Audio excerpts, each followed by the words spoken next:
Alright, welcome to the So Many Miscellaneous Things to Do show, where I do so many miscellaneous things. That's okay, it keeps things interesting, for me at least. So what I'm working on right now is the grout that I put on these rocks, the scale of the sand. It's my finest sand that I have. However, for something that I want to look like, you know, a person is like that big or whatever next to it, the particles are just too big. So trying to go in, and I'm using a mix of about 50% Mod Podge, 50% paint, and painting over that sand texture, which will help to just kind of fills in between the little sand grits, makes them less prominent and therefore less, I don't know, obviously scale breaking, I guess.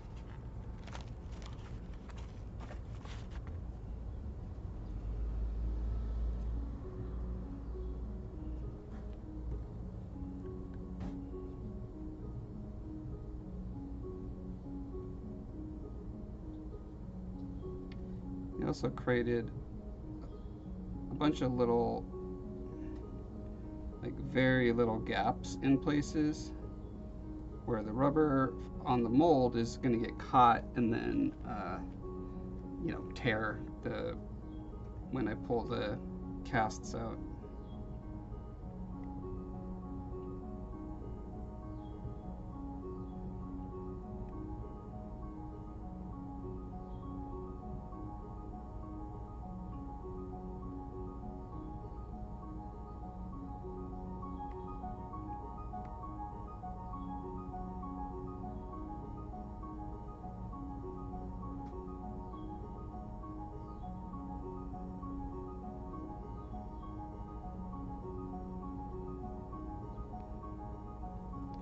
Kind of doing two things at once here. I'm taking care of the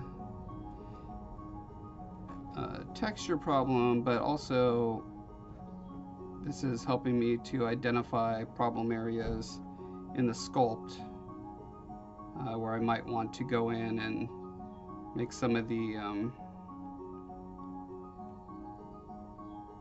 grout a little more clear in the sculpt. Because the challenge is going to be painting something like this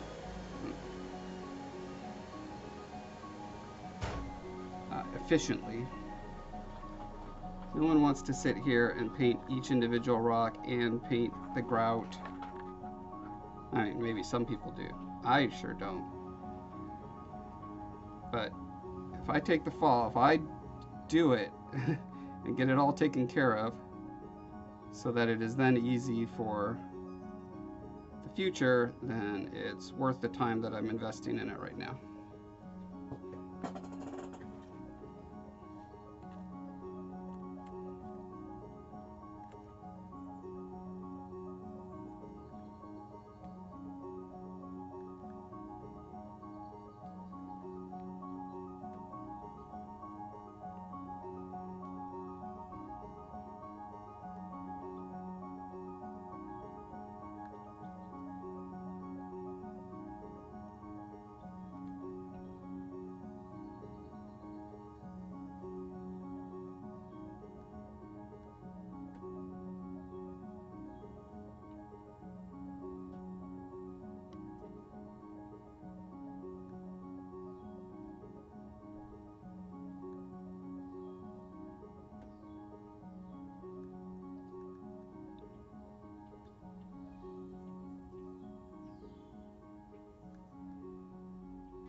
being this lighter color is going to help me see where those little voids are too.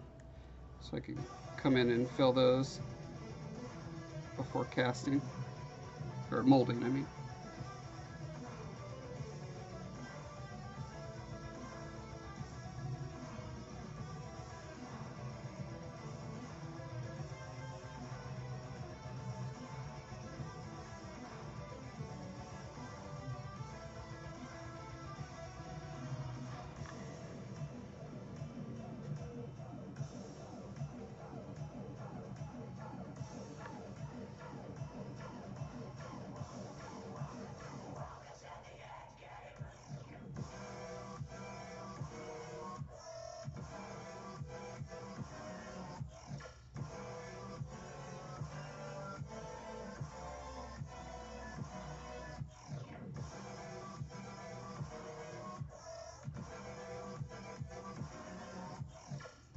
It's making me wonder if maybe I should actually mix a little bit of clay right now so I can just apply it as I find it. I kind of don't want to do that because the paint glue mix kind of reduces in size as it dries. And so if I have like a clay piece that's kind of sitting on it, I'm not sure how that holds up.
hate that motorcycle so much.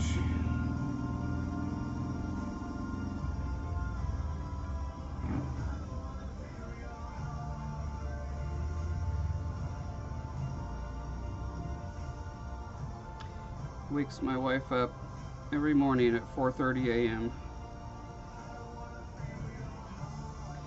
Technically illegal. Is there anything we could do about it? Probably not.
Hello, Jean, aka Linda.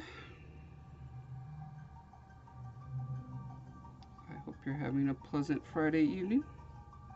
You having good weather down there? Or are you too close to Texas and you're catching on fire? Weather is perfect here today. Got mid-70s and a nice breeze.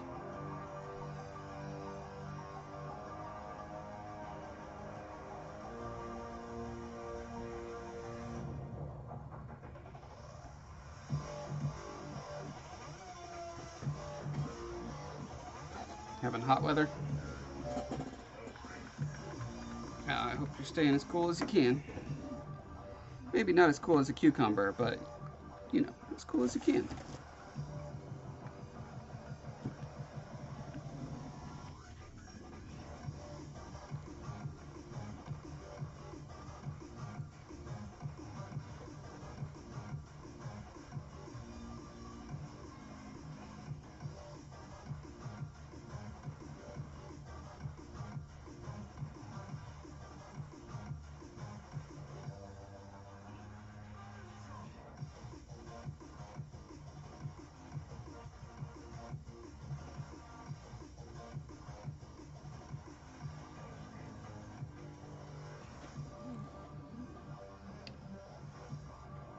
I'm guessing you don't have AC, right?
Hey, how's your car been running?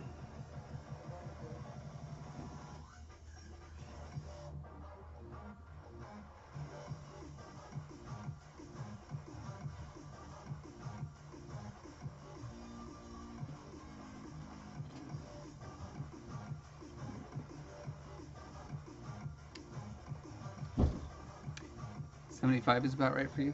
Yeah, 75 is alright.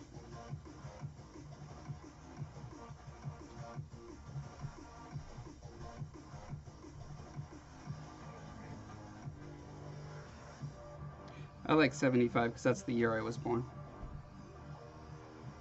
Isn't that how it works? We like whatever temperature is the year that we were born.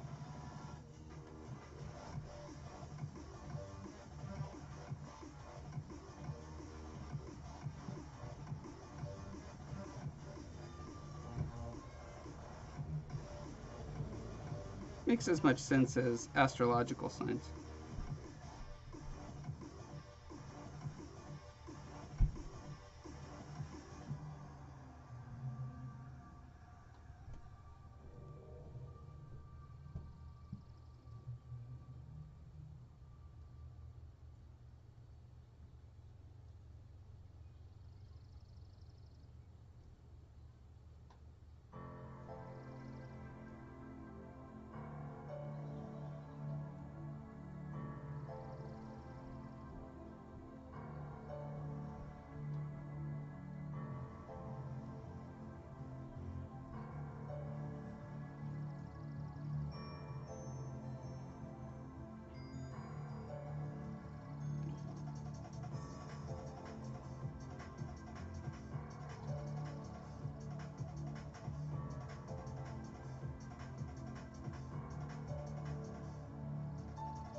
You gonna wash the car? Yeah. Mm-hmm.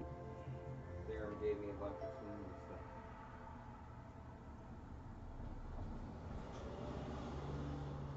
We've got some stuff under the shed too. Huh? We've got stuff under the overhang of the shed too in a bucket. Oh, I think I got everything here. The hot one is the top. I don't remember. I think so.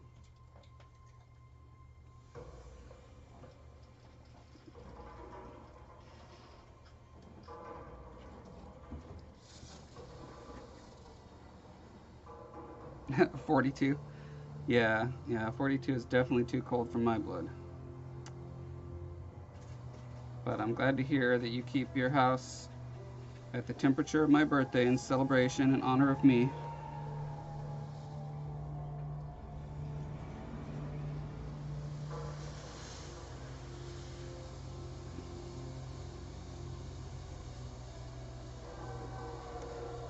And not in celebration of my son Shane, because then you'd have to keep your house temperature 99 degrees.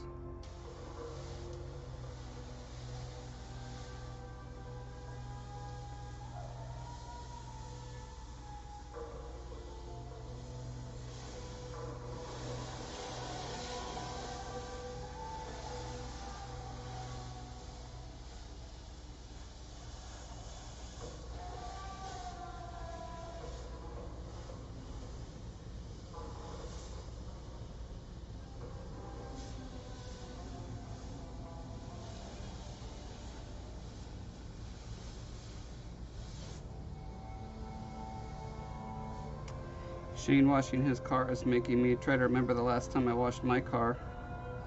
I think it was well over a year ago.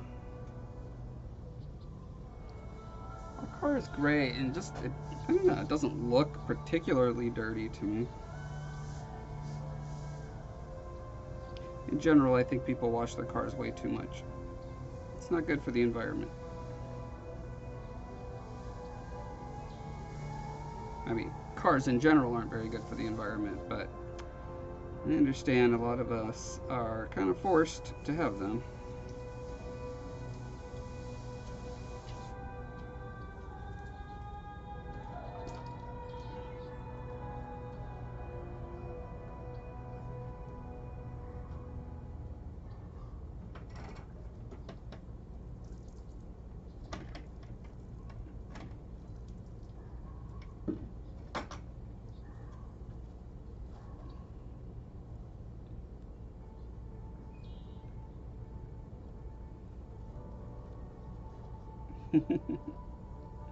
I think Shane's pretty cool, yeah. He's got cool hair, he's a musician. He's got a cool black car. Do you want to see his new car? I can hear everything you're saying and I'm loving it. Here's Shane's new car.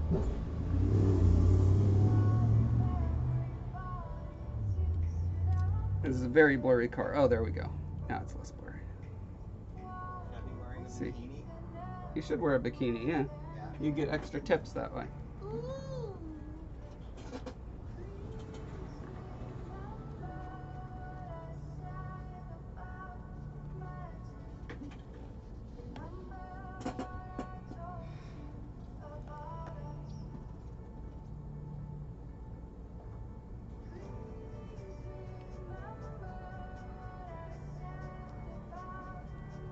You delicious? Bought your car in 2012 and still have not washed it? That's awesome.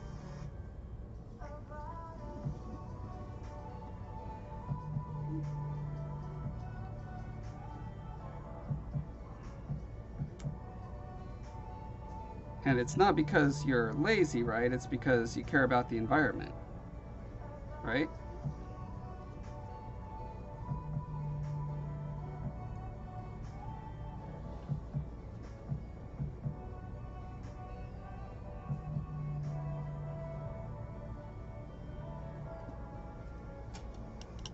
Shane, speaking of your awesome music, have you translated my music yet? I did. You did? Yeah, I got them translated. Oh, sweet. Let me know when you can plan for me and we can discuss next steps. How to make them actually good, if possible.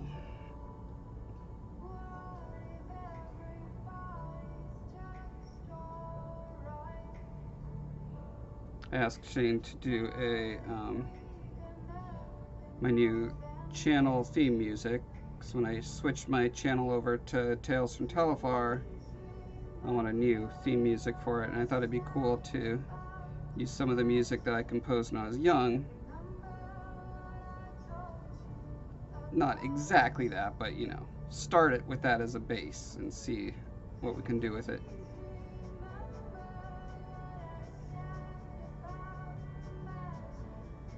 So it's going to be my late Father's Day present. Or maybe early Father's Day present for next year. We'll see.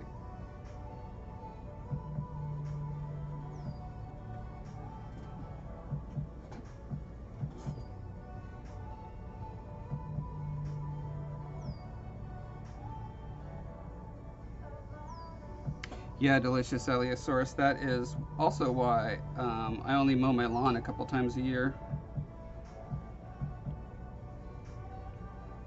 Environmental savings. Saving you all.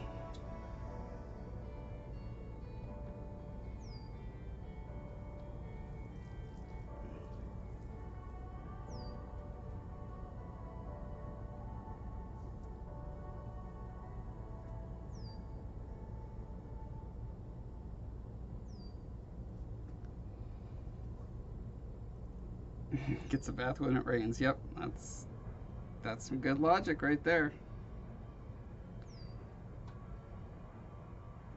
God provides his own car washes.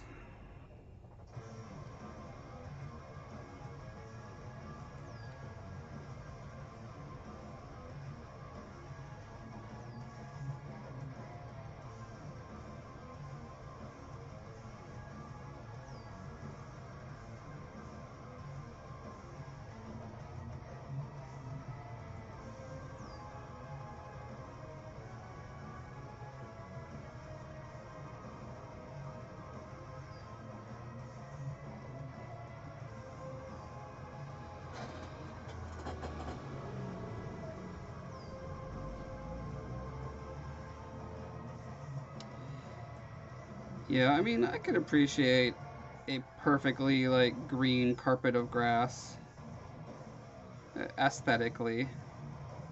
It's cool, but is it worth all the chemicals and omniculture and destruction of pollinating plants, etc., etc.? No, not worth it.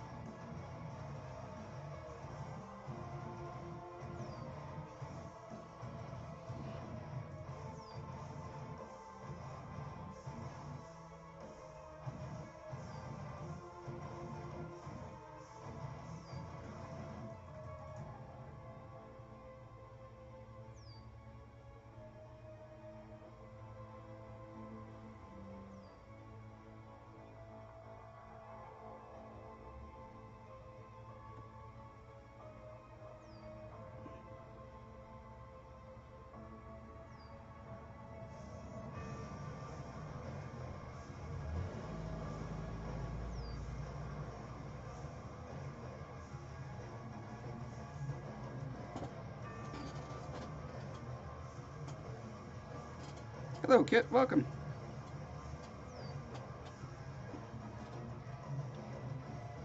Give me a like, you guys, if you can trouble yourselves. If you would be so kind. You don't have to smash the like button. You could just like gently nudge it. I'm okay with that. You could even blow it a butterfly kiss if you are so inclined.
You bruised the button.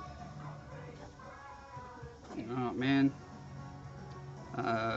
You might need to fill out a bug. Send it to YouTube. Tell them your button needs medical attention.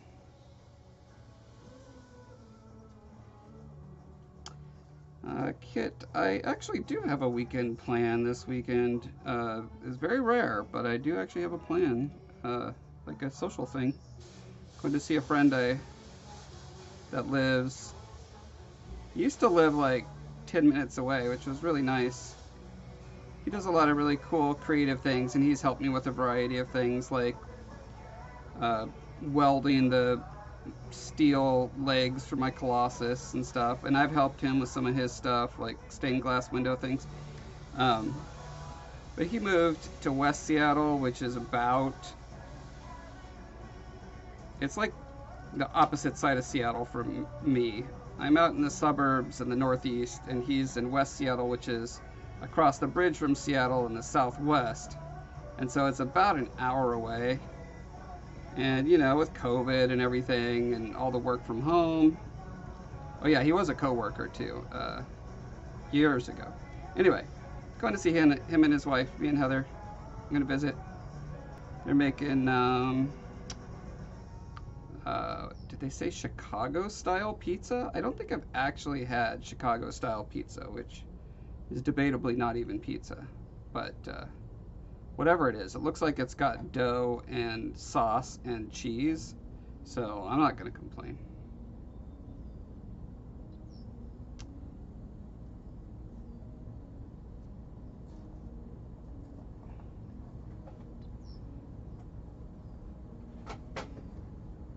Yeah, Chicago is a super deep dish.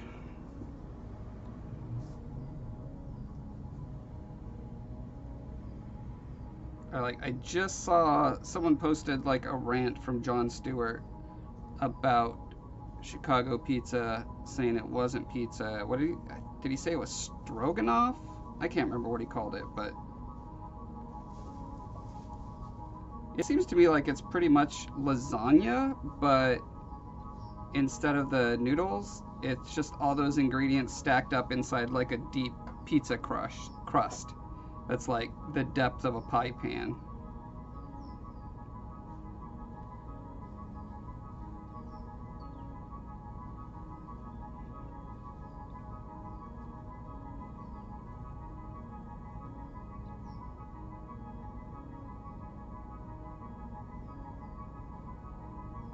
So yeah, doing that tomorrow.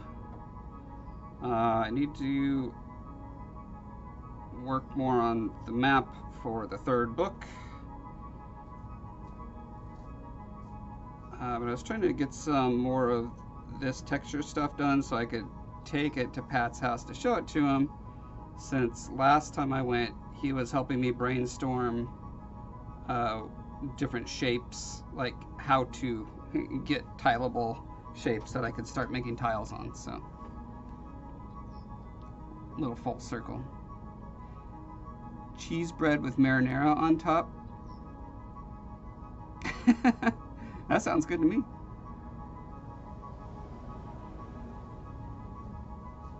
You think Midwest is the best pizza? Yeah, I have very bad taste in food. Like, I would rather have a fast food burger than like a $200 restaurant meal any day of the week. My favorite foods are all the ones that are like highly processed and artificial.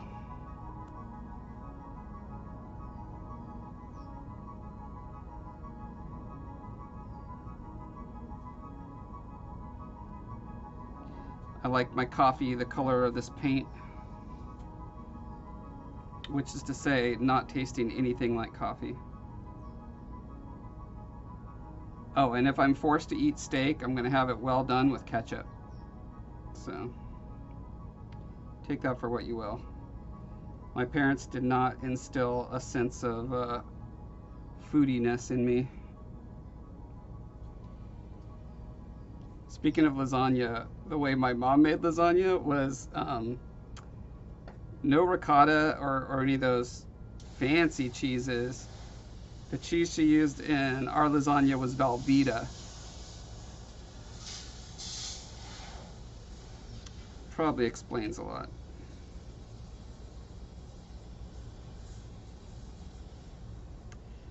My mother is amazing at a great many things, but cooking is not one of them.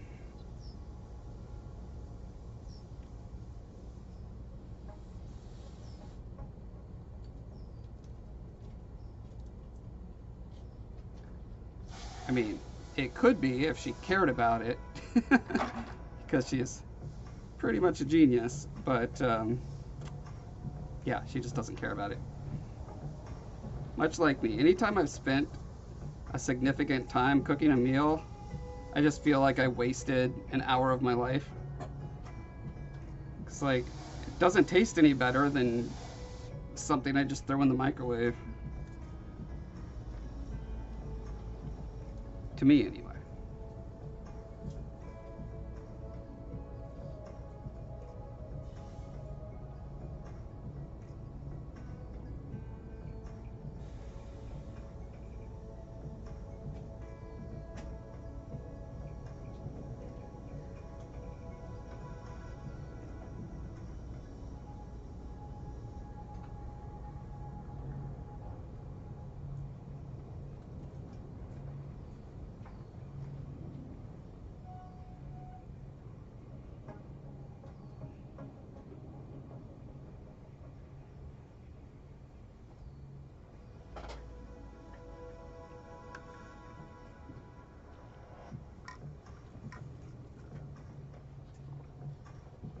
Khaki colored? Yep, exactly.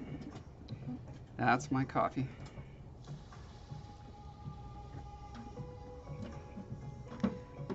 Not only do I use so much cream it barely qualifies as coffee anymore, I use that like super like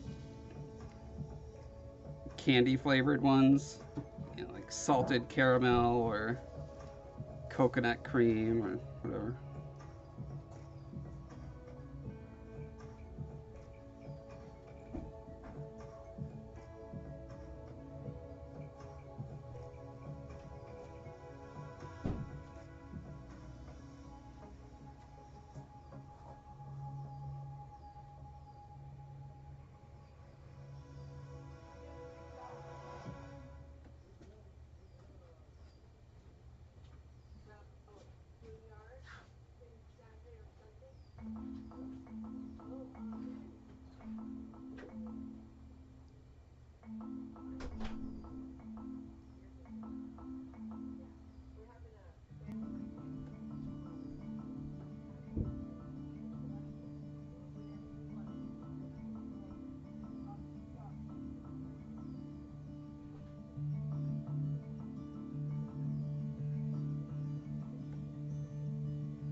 Peppermint mocha. Nice.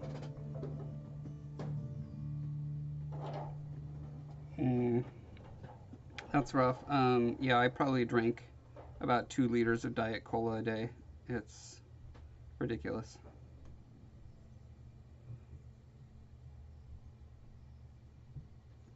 When I do manage to stick to a fairly like low carb, low sugar, which I need to get back on that soon. I'm definitely past my comfort level as far as like how far I'll let myself get before I have to seriously buckle down. Um, but yeah, that's like how I keep my sweet tooth satiated.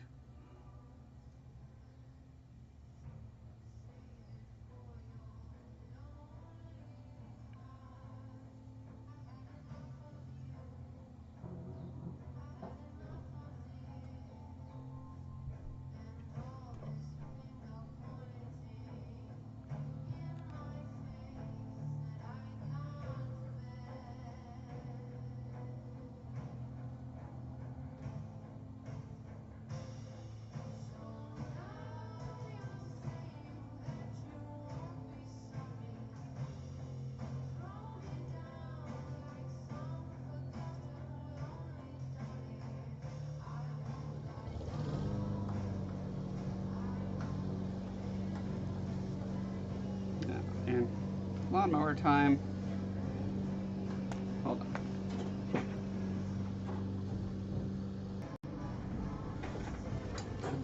Just enjoying getting some of that nice 70s breeze through here.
So, Death, are you like me where you have to be like 100% one way or the other? Like either complete excessive glutton or total ascetic?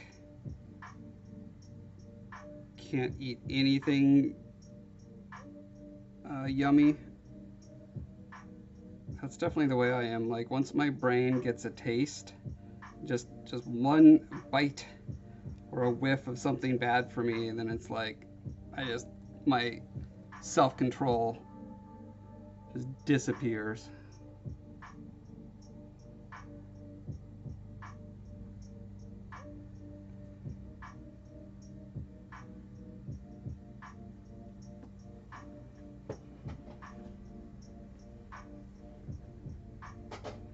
Didn't grow up with nutrition at the forefront.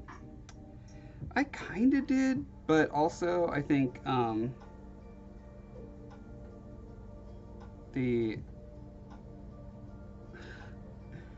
the the food options in my house, while not much sugar was around. My dad's a dentist, so we never had any of the like sugary cereals or snacks. You know, never had Twinkies or Lucky Charms or whatever in the house.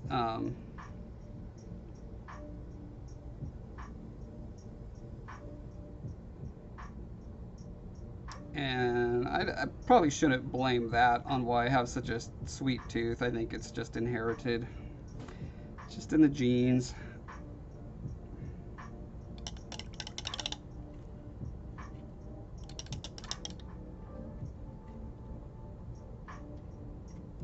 Yeah, it was around my mid 30s too when I decided I had enough, or I had to start figuring it out. Um, for me, it turned out to be like really simple. Once I once I figured out what macronutrients were. It was just stay under, and I, you know, it took me a couple years to use a calorie counting and macronutrient tracking app. There are a ton of those. They're free. Well, there's a ton of free ones. And once you kind of learn the system, you don't need to do it for the rest of your life. Like you kind of figure it out. What's got a lot of carbs in it, and that's literally all it is. It's just like I could eat mostly whatever I want if I stay away from carbs, which is kind of like Atkins, but not really. Atkins is a very specific theory about carbs and ketosis and that kind of stuff, and you don't need to worry about any of that. Well, sorry, I don't. One thing I've learned is that it seems like everybody is very different when it comes to nutrition and like weight and strength and all that kind of stuff. So I try not to give too much advice, but one thing that I've seen that is near universal is just stay away from the carbs. Try to do that 6 out of 7 days.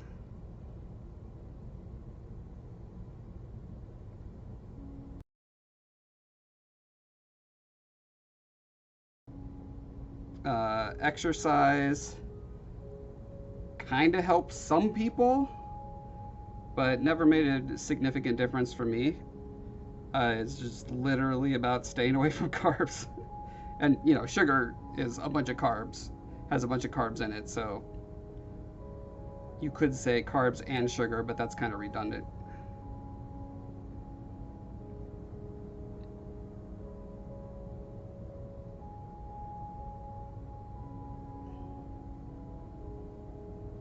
And then there's all these weird, like, old-fashioned things that are just totally wrong.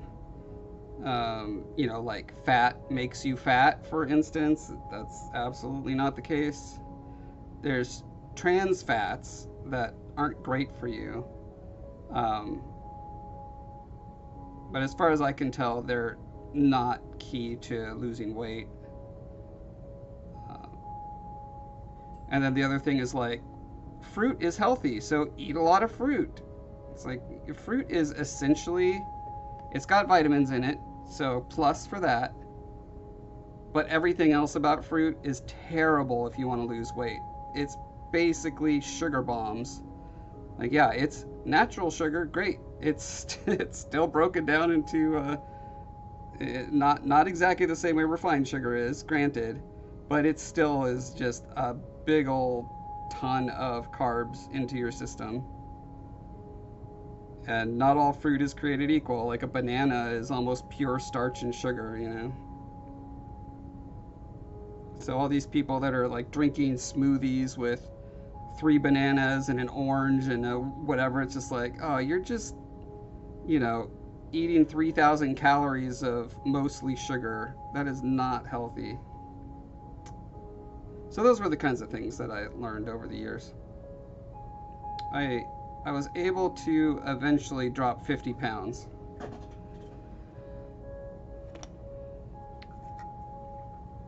Hey, Clint.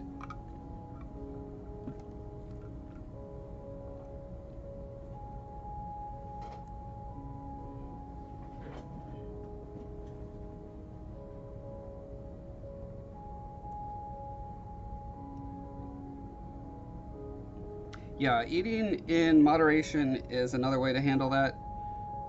That's just very difficult for some people, like myself.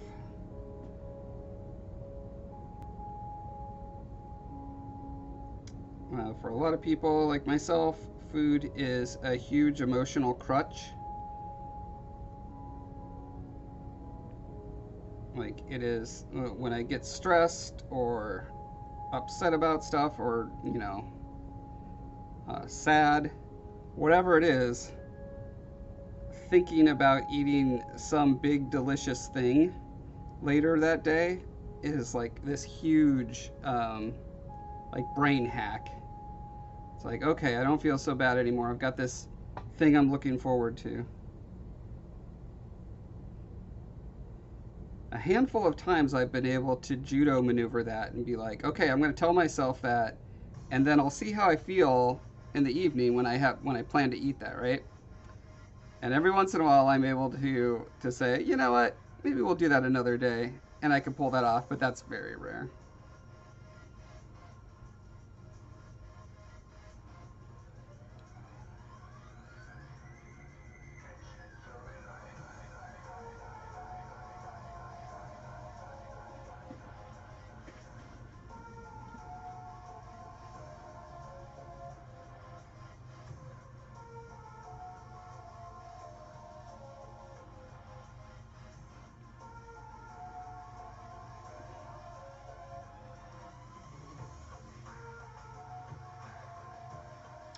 How is life in the, what was it? Not Free Republic. What did all the NPCs call your area, your state?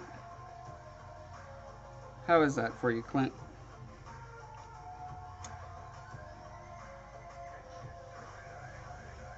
That's really bothering me. I can't remember. It's one of like 2 or 3 states that technically have this designation. I think there's still 2 or 3 states that have it. And it's not the designation for lovers like you would think it is. It's some other designation. Commonwealth, that's the one. Thank you. How's life in the Commonwealth? Are you commonly wealthy?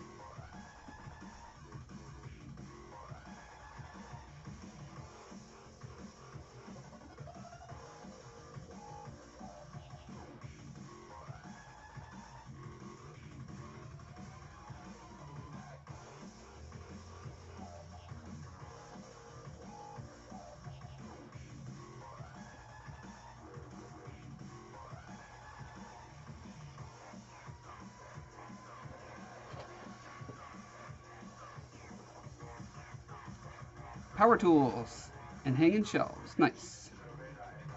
Rain for 4 days. Wow. 2 or 3 times a year you go on an ice cream frenzy. Nice. Sometimes you just gotta treat yourself.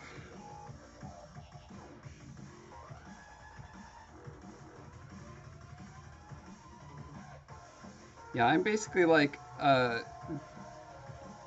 Dr. Jekyll and Mr. Hyde. If I start eating ice cream and the carton is anywhere near me, I can absolutely devastate that thing. There's a dozen Krispy Kreme donuts in a box in front of me, and I take one and don't think about it, I could easily just like absentmindedly eat all dozen of those Krispy Kremes. I'm like Dr. Jekyll and Mr. Cookie Monster, really.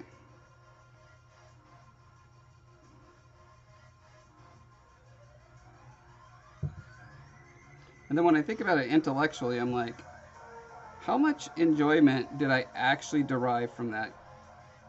Because it is just true about human psychology and physiology that the first like bite is of something you truly love is like mind-blowingly great.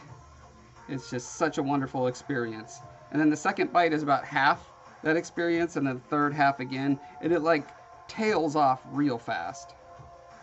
So it's like by the time I get to my second or third or fourth donut or cookie or whatever, like I know I'm not enjoying it nearly as much, but I just like can't bring myself to stop very easily. I think that's why I've always loved buffets, because you get like the first bite or the first couple bites of a lot of different things, so you can sustain that that pleasure center in the old brain parts.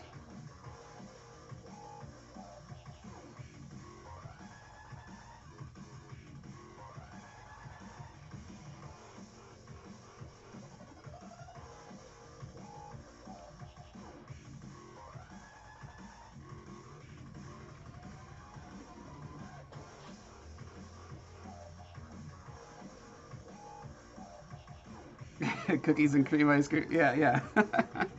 Cookies and ice cream and donuts. I think those are my three. And maybe throw pancakes on that list too.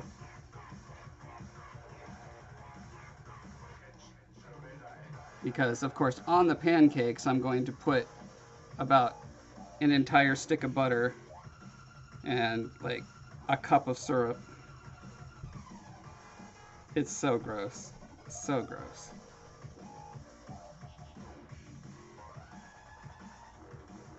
If I mentioned how much I hate being a human, I hate it.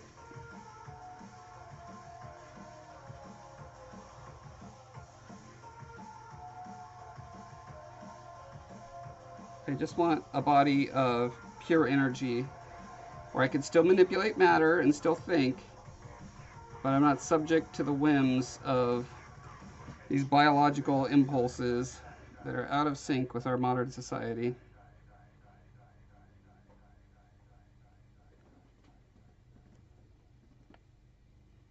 It is so much work.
Ah.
Yeah, I guess a lot of things would be different if society was different,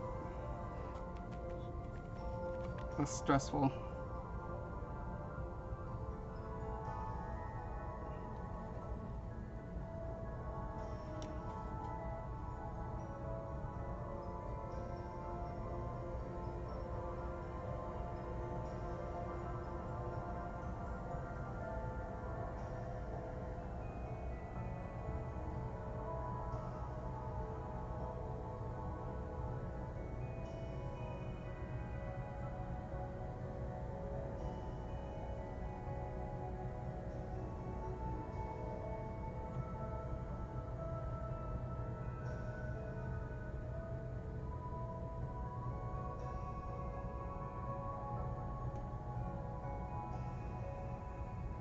It just made me think of a way to improve a conversation I've got two of my characters having in the third book that I'm editing right now.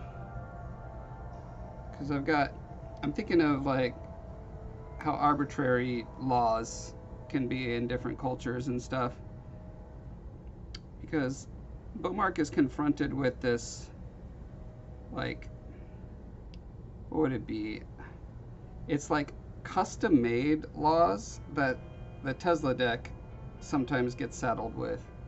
And he's baffled by like how specific and arbitrary the rules are that they have to follow. The way my mom wrote the scene originally, the Tesla deck explains what's going on to some degree, but it's still pretty vague because she's not supposed to say too much about it. And Beaumark just kind of hears it and accepts it. And I was like, no, any reader reading this is going to be yelling at the book. Like, this is such a contrived thing that's clearly for the plot to, to have the characters do particular things. And so I expanded the scene and had Beaumark question her. It was like, why do you have such arbitrary rules? It's so random. And then I have him remembering the whole reason he's on a quest is because of his own society's really arbitrary, random rules.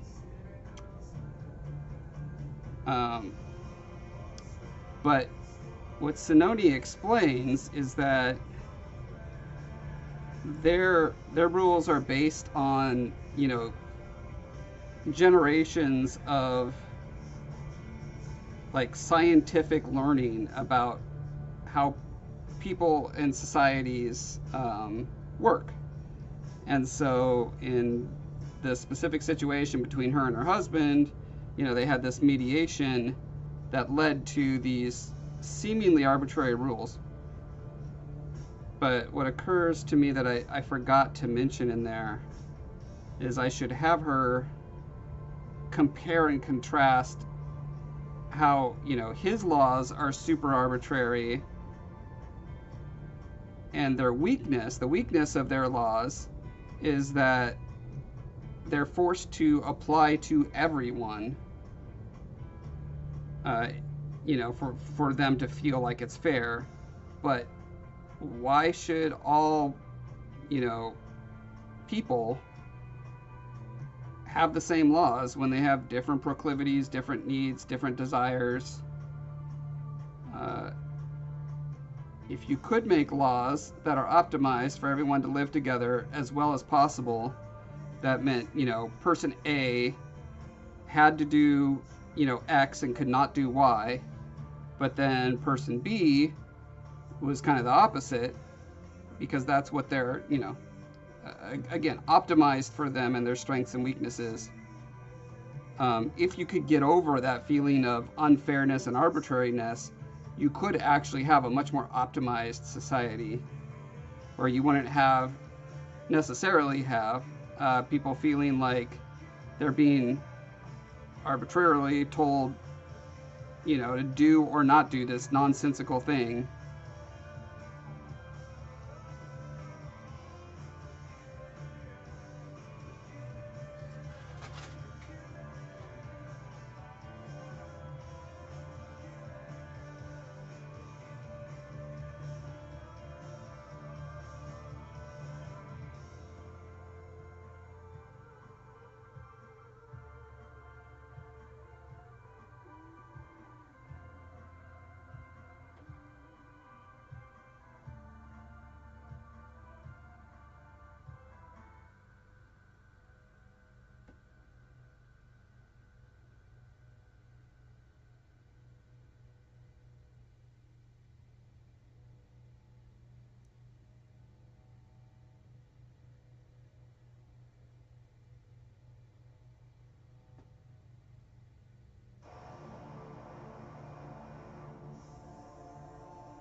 It's almost like the rules begat their destinies.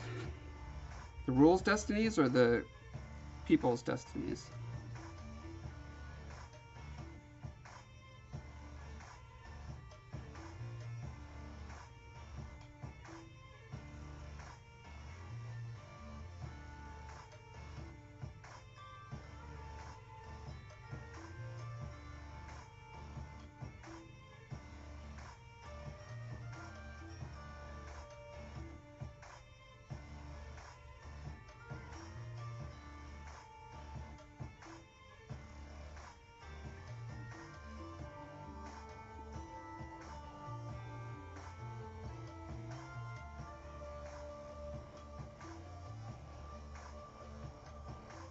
I just thought of a great example of this. Well, two examples. So when you have kids, often you'll have one kid that is like super rambunctious, not particularly noticing of danger in the environment around them.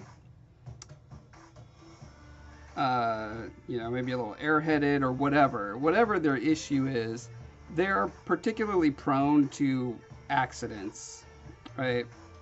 Or making costly mistakes. And then another of your kid won't be. And so it would make sense to have like rules about, you can only go this far from the house, or, you have to call when you're out after a certain amount of time, whatever the case may be. And then for the other kid, they just don't need that, right? They don't have to have that rule. But it would be unfair, and the kid who has the more restrictive rule would throw a fit if their sibling doesn't have to abide by the same rules they do. So often what parents do is they just make the same, rule that applies to all the kids, even though it's somewhat onerous for one of them and not actually particularly helpful. In fact, could be actively harmful to their development. Because you have to make that's the thing. The one-size-fits-all nature of laws is what makes them not optimized well. And so the other example I'm thinking of is like, there's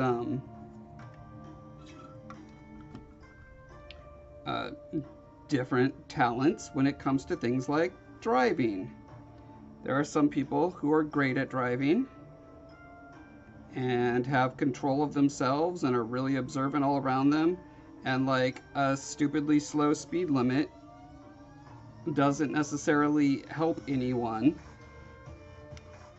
or other driving regulations.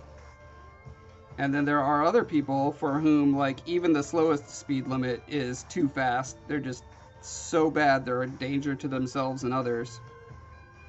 But legally, we have to make all our laws to cover for the lowest common denominator, right? For the worst driver, we have to make things as idiot-proof as possible.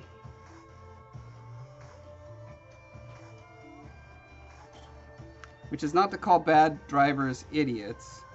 You can be a wonderful person and also a bad driver. Those two things are not mutually exclusive.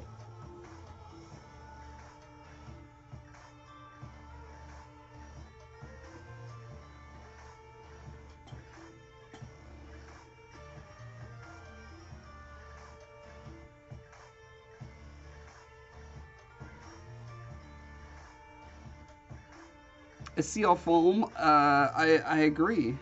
I really enjoy making rocks. And I don't know why either.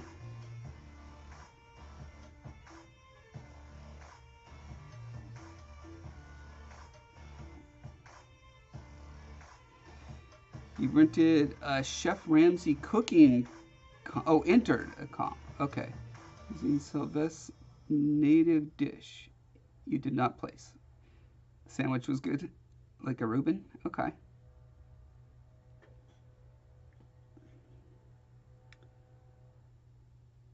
But anyway, that's making me imagine a society where laws are individualized in an attempt to optimize both the freedom, enjoyment, for the individual, but also the safety and good functioning of the society as a whole. That sounds like something that like AI could take a swing at. You know, there's all sorts of dystopian stories about AI trying to do that and going wrong. But most of those are more about like, again, one size fits all rules. AI is one of those things that gives an opportunity to analyze vast amounts of data about a person and come up with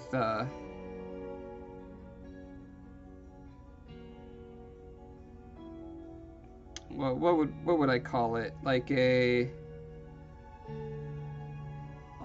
suite of laws, a suite of rules that one must obey.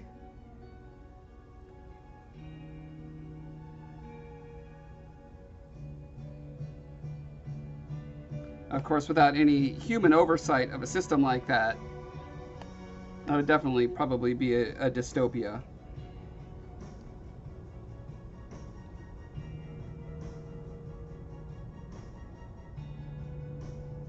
But as someone who has an intolerably high openness to ideas, I'm prone to ushering in the next apocalypse or dystopia because I just want us to try stuff. I don't think humans have achieved the pinnacle of well-being.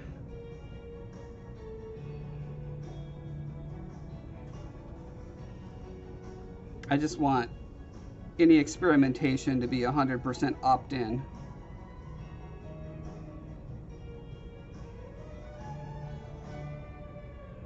Which unfortunately, all of our experimentation right now with social media and AI coming up and all this kind of stuff is not opt-in. Like, you're pretty much born in this society. You got to deal with it as it comes.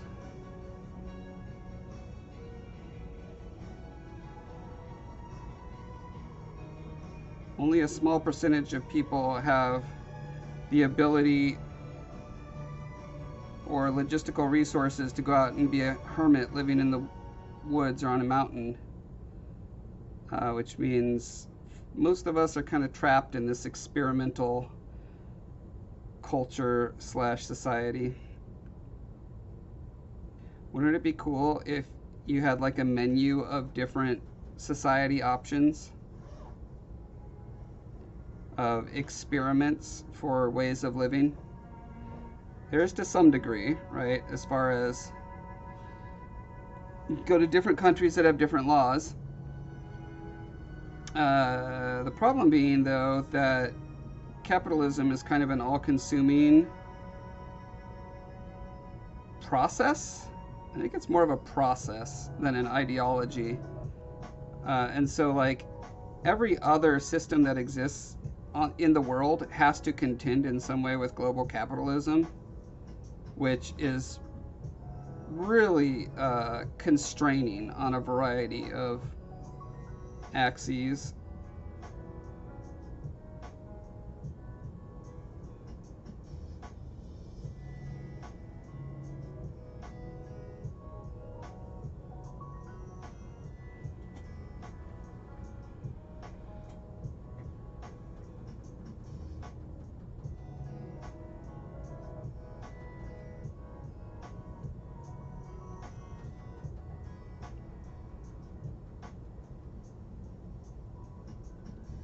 Explaining what could happen as a result of their action, then the person can choose to continue or not. If the worst happens, someone makes a law for everyone. Yeah, I could see that as a process.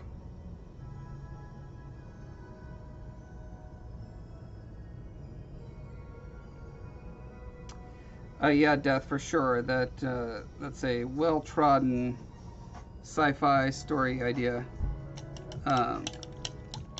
The latest one I saw about that I really loved. It was the TV series, I think it was on HBO, called Raised by Wolves. And it was really explored, I wouldn't say deeply, but in an interesting way in the second season.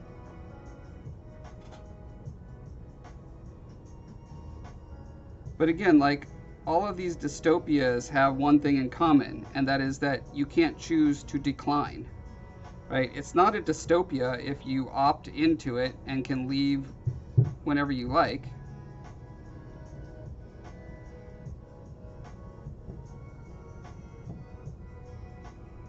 I would totally opt into an experiment to go live in a society for, a couple years, see what it's like, where the society gives you AI assigned, evaluates you and gives you special laws and rules and regulations and tasks. I'd try that. I mean, as long as I could still do art. And, if the AI decided I couldn't do art, then I'd be like, nope, I'm out.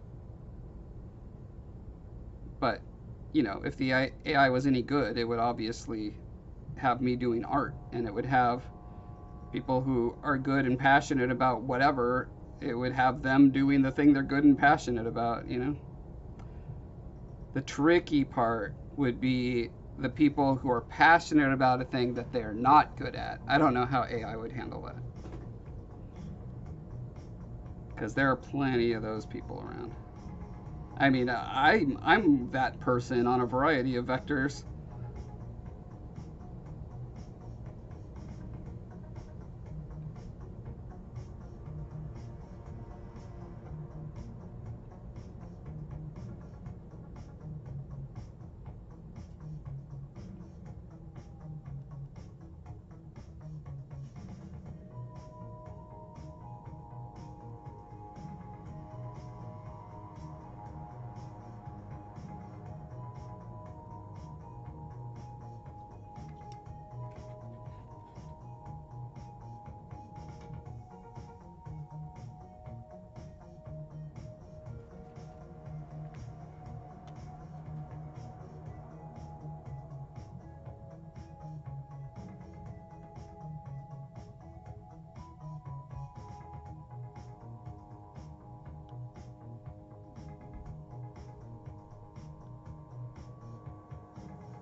Why aren't my pipes making that sound now? I never used to make that sound, I don't think. I don't like it.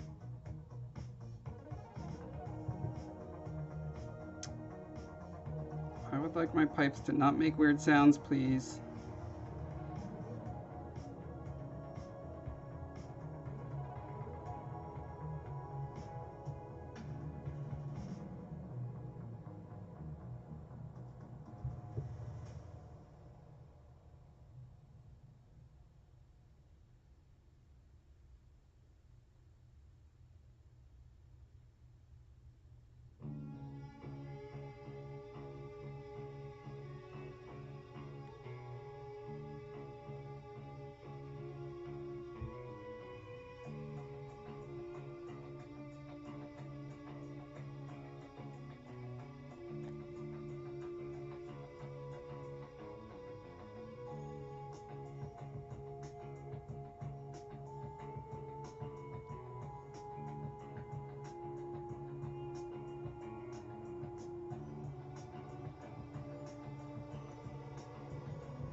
Coast to Coast with Art Bell.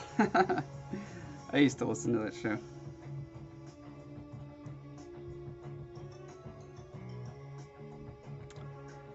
My favorite episode, there was some people called in saying that they had a baby Tyrannosaurus Rex in a cage. And you could hear it like growling and banging around in the cage. And, I always listen to it for kicks and giggles. I'm very skeptical about literally everything that's on that show, to the point where I would actually say I'm actively dismissive of every claim made on it.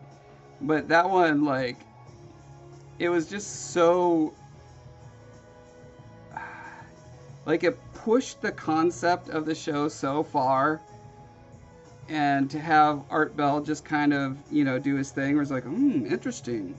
Yeah, and asking questions as a serious person would ask another serious person questions, just made the whole thing so transparently ridiculous. I think that was like, I can't remember if I stopped after that, or if it was just like, it became a different kind of experience. It was always, I would only listen when it was convenient, like on long road trips or whatever. I never went out of my way to listen, but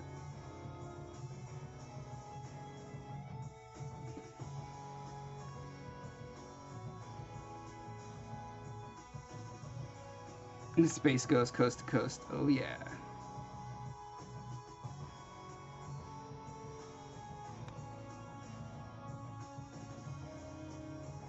All of them are true all at once. I'm reading a graphic novel that makes that case, called The Department of Truth, where the central conceit of the story is that basically, if enough people believe in a thing, it gets manifested into reality. And so you have different governmental organizations trying to manipulate the media and such to either create or destroy these manifestations. Pretty interesting take on it, the whole conspiracy thing.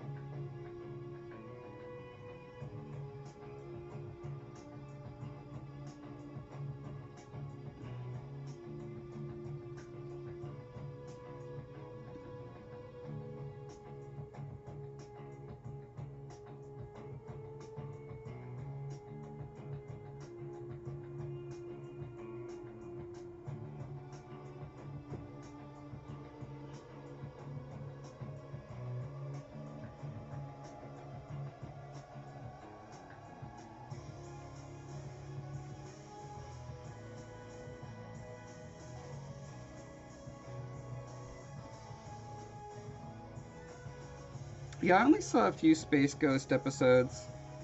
I've been tempted from time to time to go back and watch through that series. I remember liking it. Same with, what's that other one done in the same style? Oh, Venture Brothers.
So I'm trying to think how my perfect governance scientific project would work. because the intrinsic okay, so the idea being, right, like the world splits up into, or well, I wouldn't say splits up. There's the world as it exists now.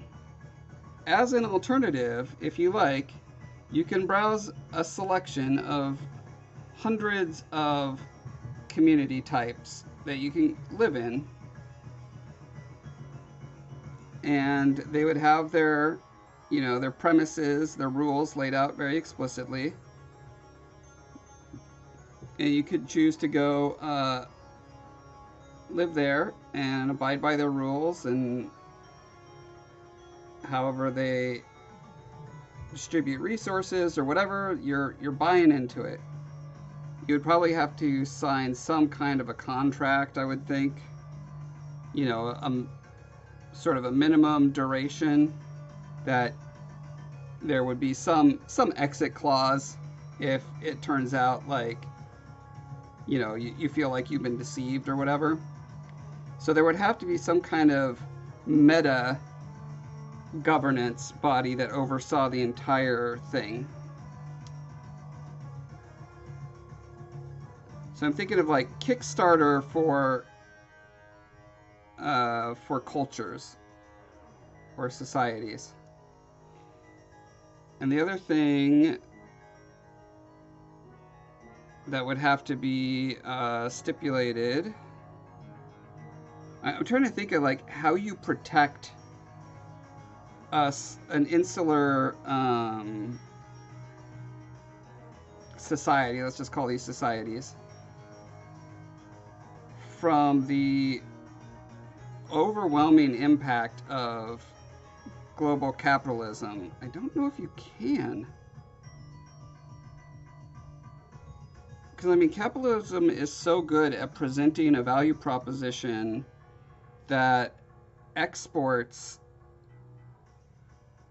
so much of the lack of human well-being to other places, making it so that the people in the developed area reap so many of the benefits and don't have to confront the actual cost, right? And so how can you compete with that? Like, let's just pretend there's a world where communism could work, right? And let's say it's unlocked the ability to do healthy communism that doesn't turn into totalitarianism as it has so often in the past. Let's say this is unlocked with some kind of technology, say AI or a replicator or whatever, right? And then what is the value proposition that you can give in your little communist utopia that people browse on their society Kickstarter page to find? That isn't subsumed by the cultural output of the larger dominant society. I don't know if that could exist.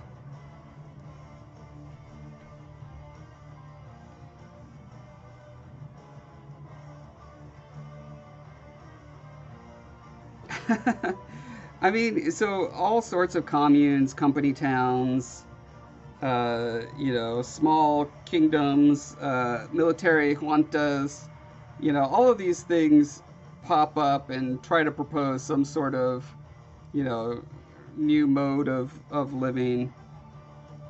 The company town idea is closer to what I'm talking about, because in theory it's opt-in and opt-out.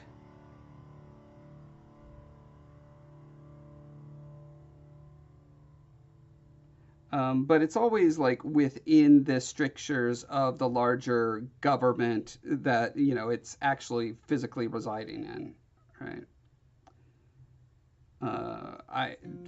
To really like scientifically figure out what's the best society for the most people, or for particular kinds of people. And maybe the answer is that there is no society that's good for the most people. You know, if you're confronted with utilitarian thought problems once you start going down that road, maybe the answer is that there always needs to be a buffet of ways to live for different people and their proclivities.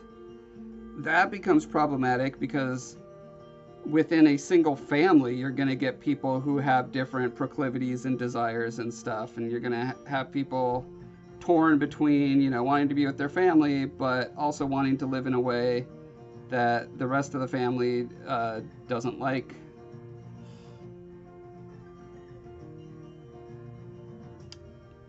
It's kind of the trope of, you know, the kid who's raised on the farm and then he goes off to the big city to strike his fortune or whatever, right? It's like that on steroids.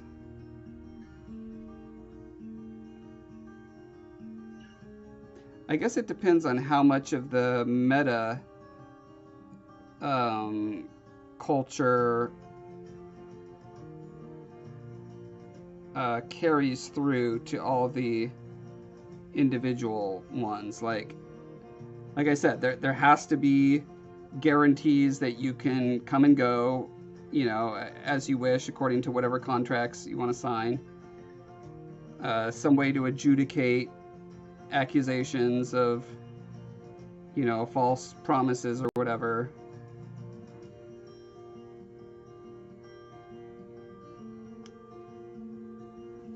Because, yeah, like, if you were trying to find the best culture that works for the most people, and approach that question scientifically, not ideologically or whatever, you know, you would start, as in science, you would start with a premise and say, here's what I think is best for people's well-being, and let's try it, get a bunch of people together and try it. The problem is you're going to have a bias because all the people who opt into it are going to be true believers of that system, most likely, or most of them would be. And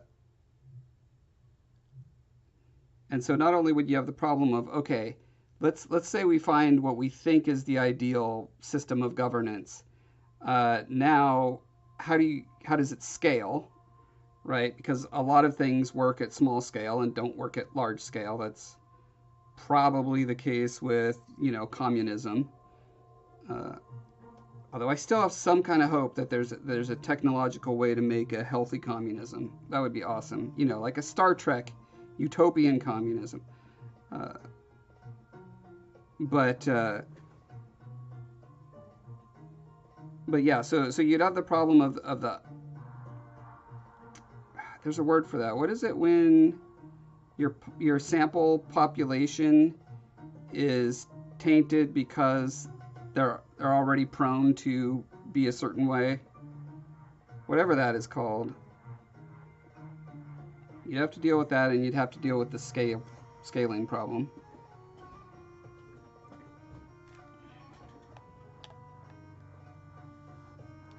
Seen Silo? I have been watching Silo. I've been loving it. Yeah.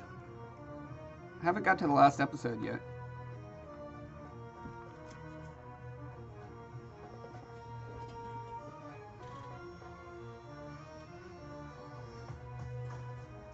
Yeah, Orville. That's an even better future than Star Trek's future.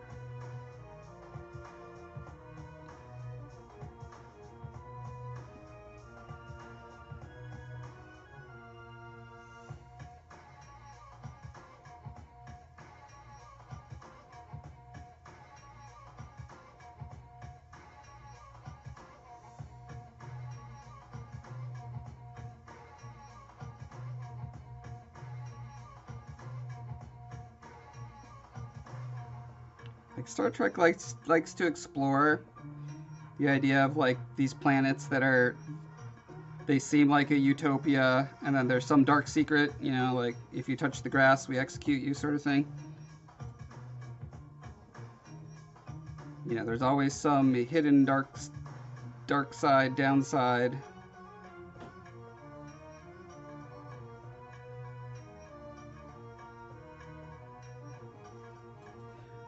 which is in itself an ideological supposition, right? That you can't have a truly great, stable, scaled society that doesn't have some sort of dark, secret, controlling mastermind or whatever. And I mean, maybe that's true, but I'm not convinced that's true.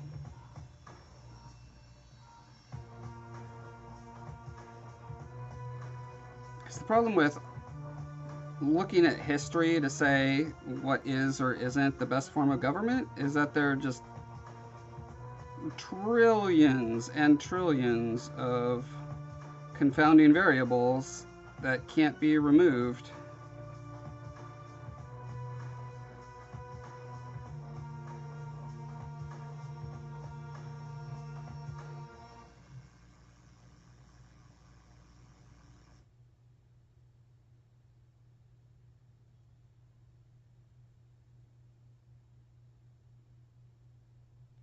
Basically, history is too easy to p-hack.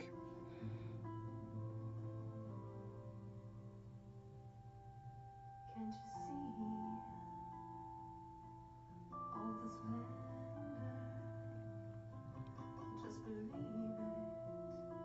I.e., cherry pick. No, don't surrender.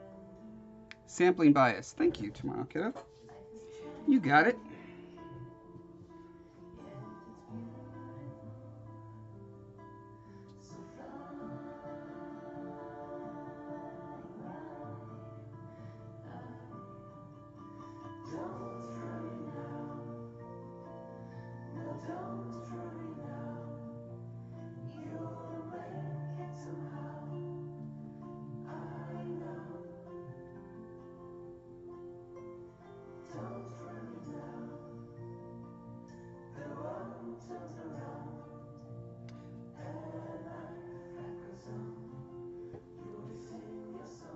So, like, the big upsetter that could potentially change things to unlock other forms of governance that hitherto have been impractical, impossible, or always led to death camps is, AI not controlling things, but AI creating a post-scarcity society, like where there is abundant material resources for everyone without people being forced to, work for their living. Like the whole idea that you have to work to deserve to live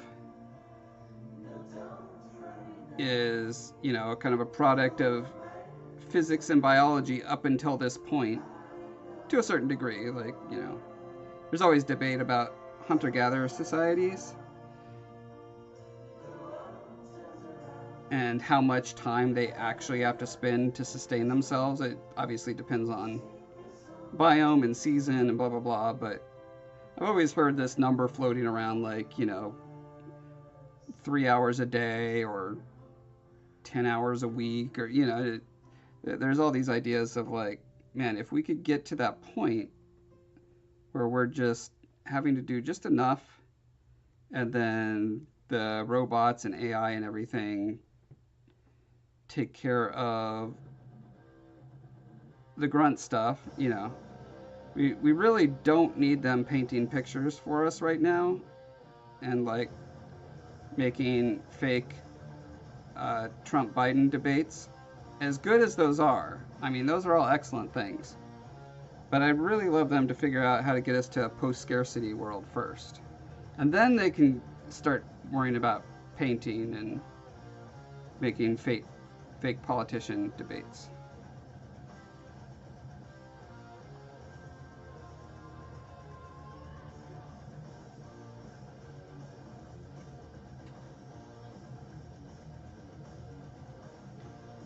Duality of people to be both individual and like-minded at the same time is the perpetual conflict. Yes, that is a conflict. I've also heard another theory put forth that the central problem to be solved with society is trust. Like, the foundational purpose for most of our technologies and social mores and laws and such is that we just can't trust each other. So we have to come up with mechanisms for ensuring compliance to what we're told. Another thing that's much easier to do in a small, tribe or band.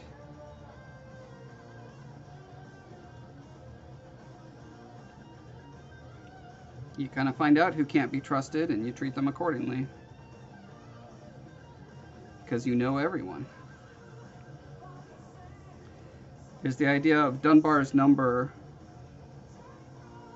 popularized by writer on Cracked, was it? As the monkey sphere.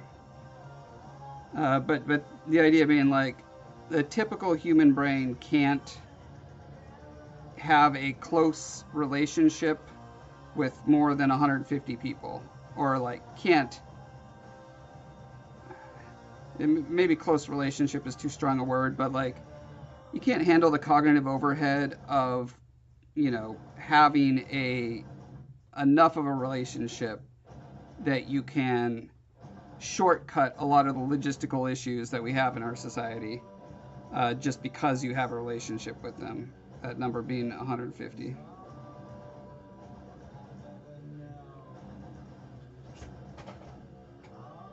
Because capitalism and corporations, the society has been crumbling into the old caste system again. Therefore, unfair practices are causing entitled versus poor, and it started with marketing lies. Yeah, I guess I can't fundamentally disagree with most of that.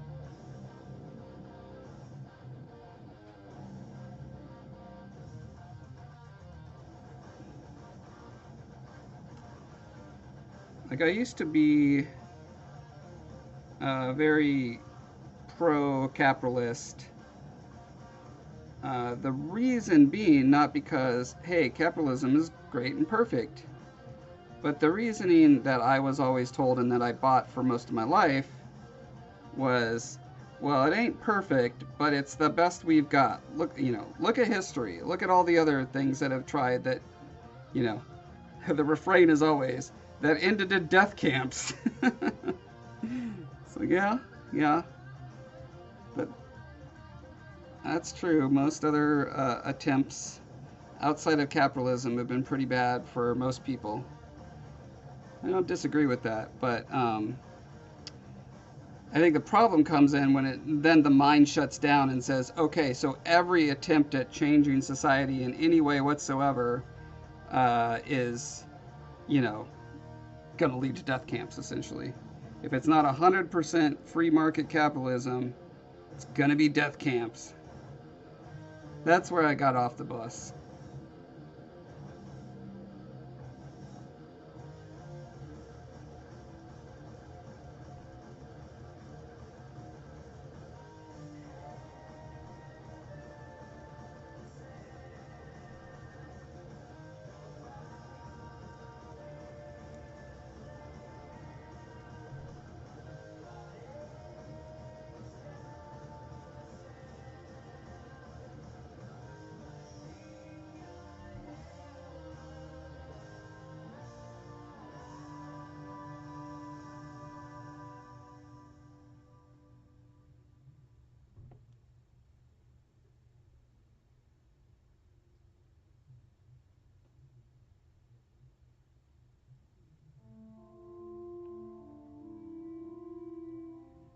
My biggest complaint, again, getting back to that idea that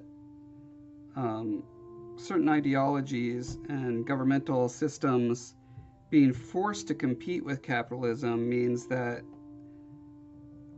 you can't see it in its pure form to analyze it scientifically.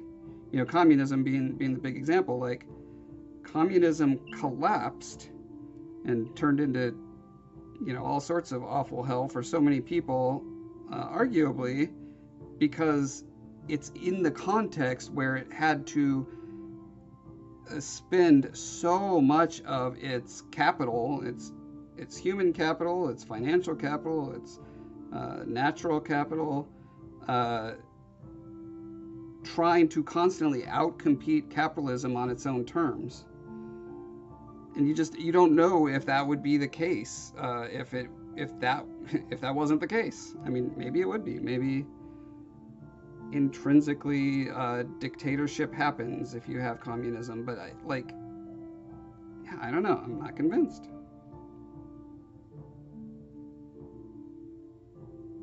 I don't think it makes capitalism better that it quote unquote beat communism, like there's this stage in many different kinds of project development where you need research and development, where an idea could work, but it can't work competing in the marketplace.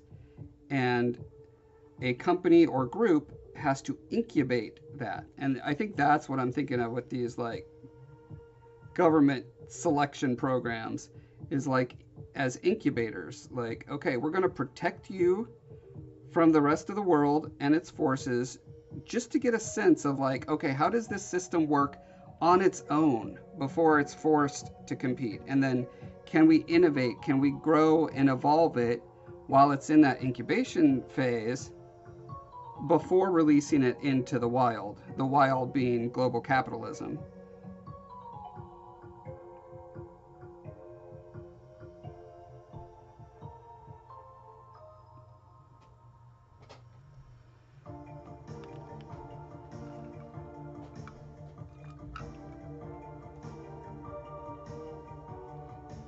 On shampoo, the word repeat. Greeting cards, care enough to send the very best. Now you are less if you do not follow.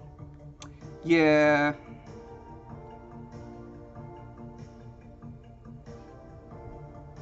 Too big for its own britches these days. Yeah.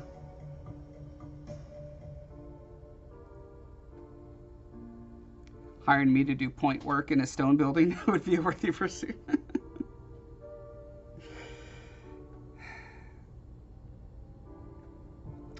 Yeah, I mean, that's the thing where it feels almost hypocritical to complain about capitalism too much when I personally have,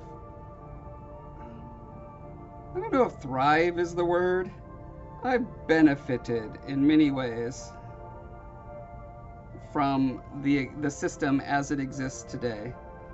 And if the true cost of capitalism was factored in, if all the developed countries had to pay for the humanitarian and environmental costs that are being outsourced to other parts of the world, it's probably not actually sustainable, and I would not be thriving or benefiting in the way that I am, where I could spend an evening painting fake grout on a fake stone wall.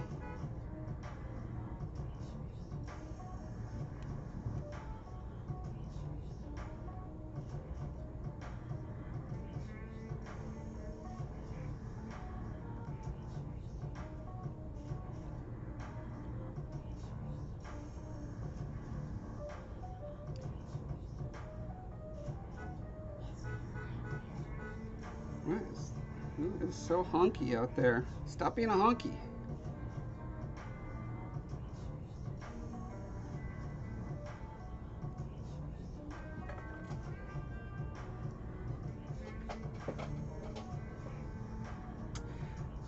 Corporations being people is legally defined as people is definitely part of the problem.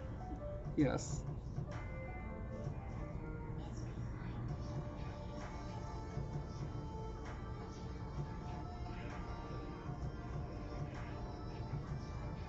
I do think the biggest problem that if I had to name one problem that capitalism has, it is this hiding of the true cost. You're gonna have to help me with that word because I can't remember what that word is. All of a sudden, what is it called when there's a cost for what you're doing, but you're not paying it? Like, you're essentially taking advantage of the commons.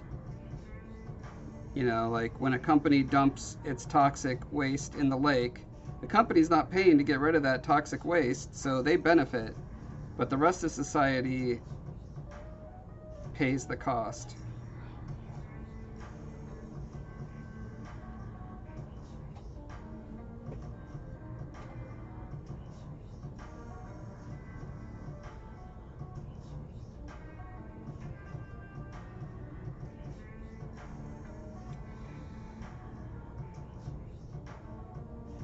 Yeah, being good neighbors is also a fairly rare thing these days. I think there's an argument to be made for the way the suburbs were designed. The idea of the nuclear family that is its own little society and island, in its little fortress with gates around it. Again, I freaking love the suburbs. I love being in my own house and not having to deal with neighbors above and below me. So I can only hypocritically complain about that. And it's really bothering me that I can't think of what that concept is called. No, it's not deferred.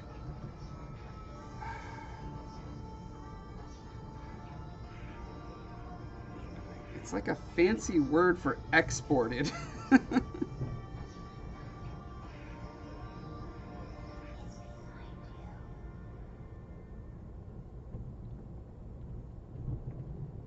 Like we can buy socks for $3 only because somewhere in Malaysia there's something that's close to child slavery, you know.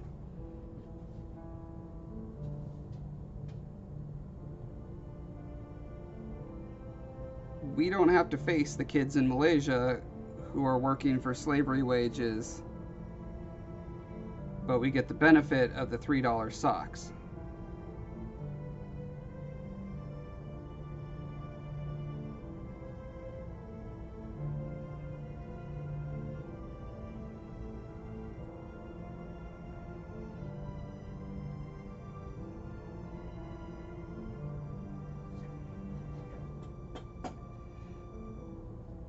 Nope, not offsetting either. I know, isn't it awful? It's on the tip of my brain, but not the middle of my brain apparently. I need to add it to my list of words I always forget.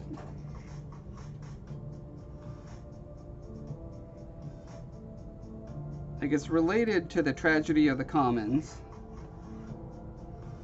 That being the narrative about a common green space for your animals to graze on, and people are incentivized to let their animals graze than their neighbors, more than their neighbors, because it doesn't cost them anything.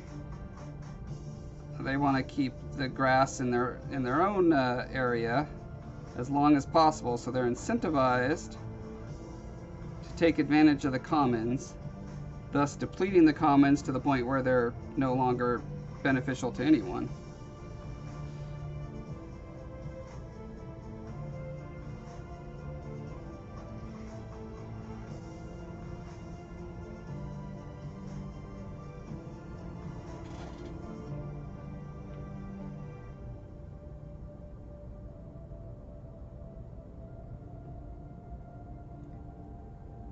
It's interesting you said offsetting, because that's like a soft form of it, like the carbon offset, right? We can pollute, our company can pollute, but we're paying to have some trees planted somewhere that makes up for the carbon emitting thing that we just did.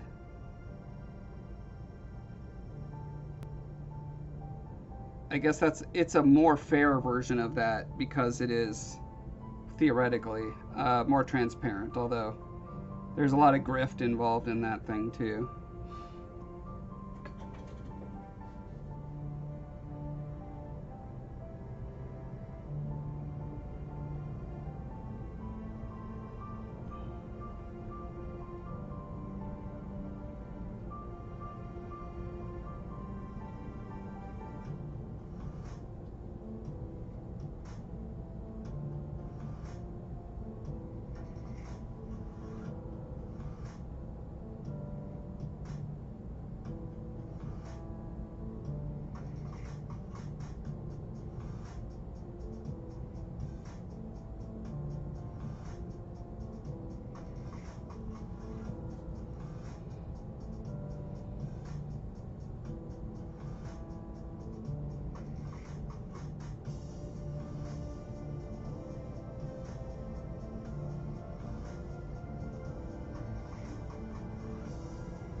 God, I'm actually almost done with this.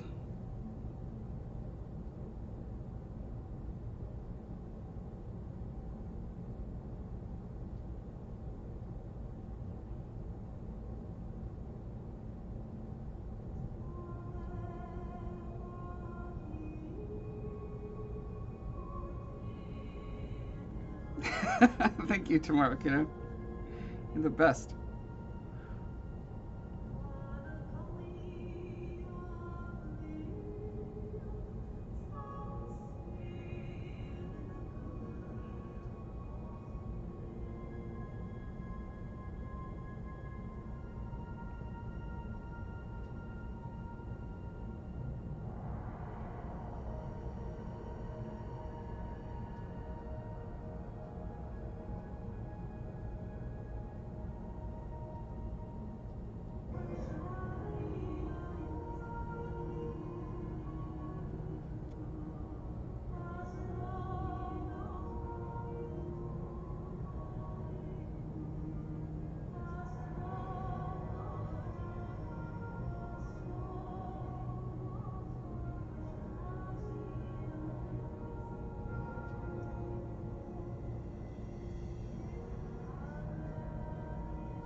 I wonder if ChatGPT would be good when you lose words like that to just describe it. Say, like, what is the word for when a company hides the real cost of their business?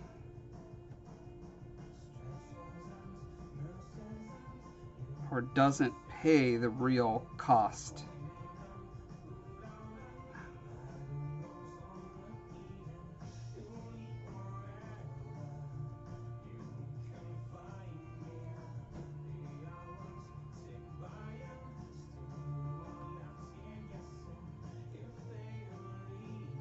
I'm gonna call that good enough for this guy.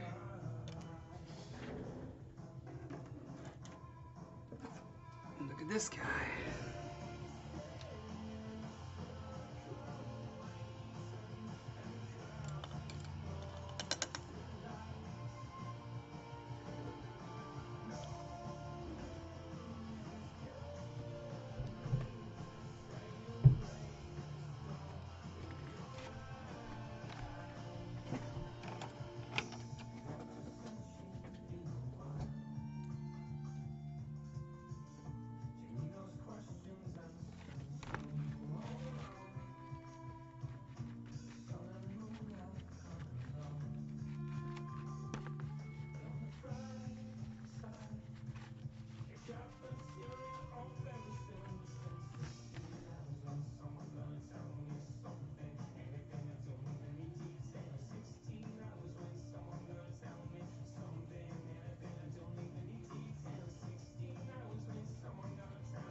looking pretty good.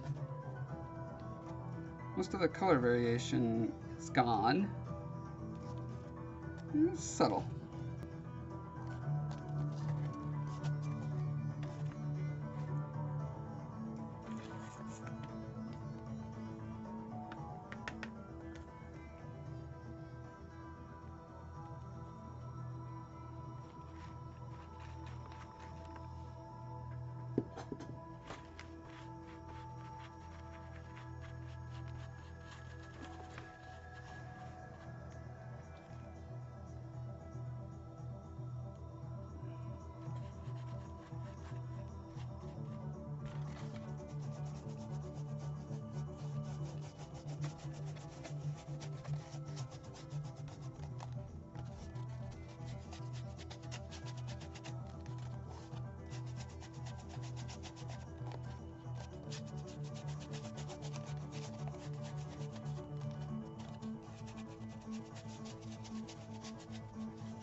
Yes, love. Do you think we can do another round? You sure? How thick do you want it? I just want it thick. I just want it to be really thorough. It's like, All right, good night, Flint. or do you think Clint. it needs to dry more? No, it's been over like a couple hours. I'm sure it's good and dry.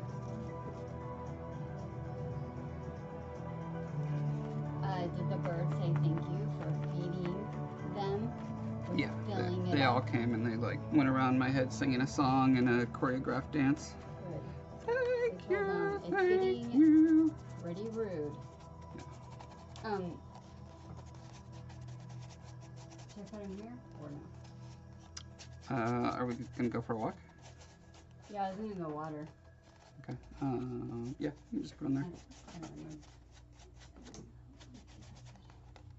Look at these colors. You like that color Oh, combo? yeah. Surprising. It's fun, huh?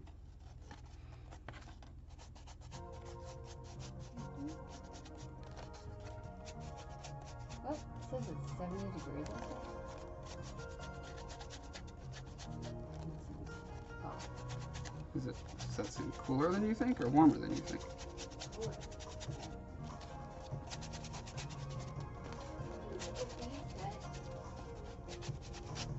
Our thermostat thing onto fan, if it would help circulate the downstairs cooler air upstairs. Maybe. I don't know what that does. What Yeah, air? I'm sure.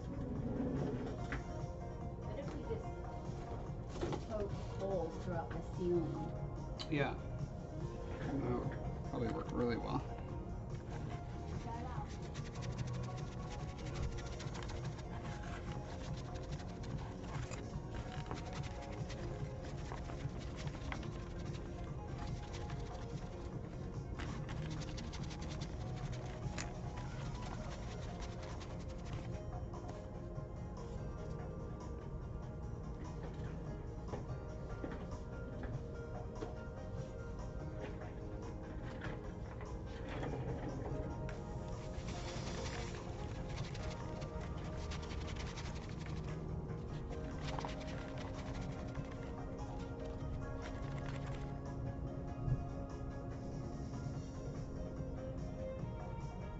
You getting on a plane?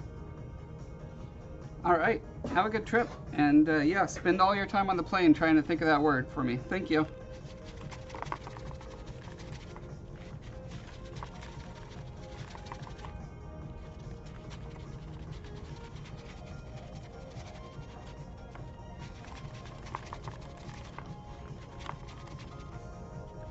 I could probably get an answer in minutes just by posting on Facebook.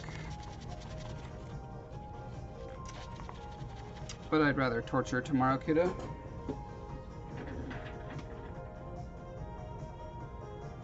Oh, these are looking great. Look at these, you guys. Look at these. Look at these cute little guys. Just a little guy. Just cute little guys.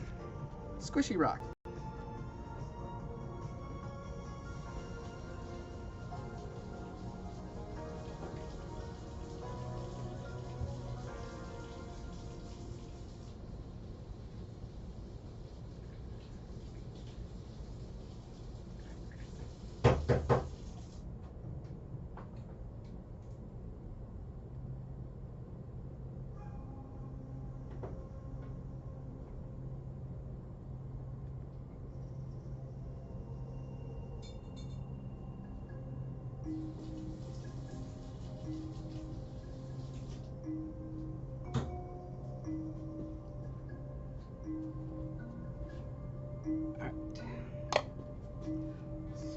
the stuff.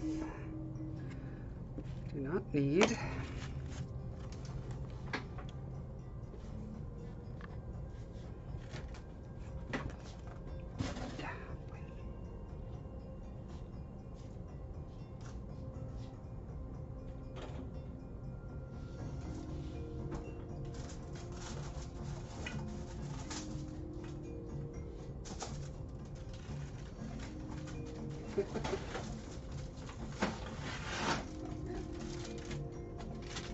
This looks like the worst bug that hit your windshield ever.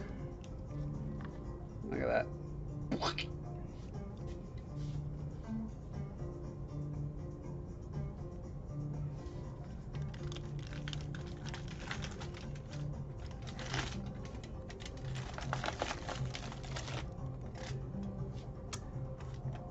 Oh, looks pretty good.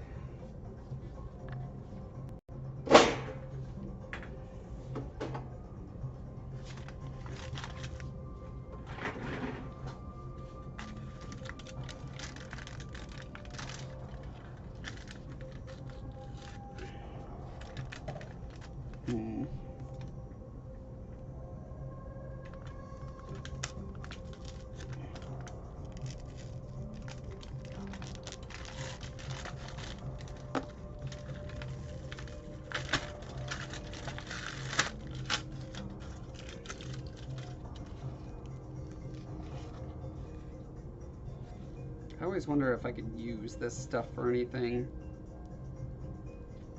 Like, it's close to looking like maybe some kind of lava rock, but I mean, if I really wanted to make lava rock, I would like want to put it custom in some way on the surface, so probably not.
Nice.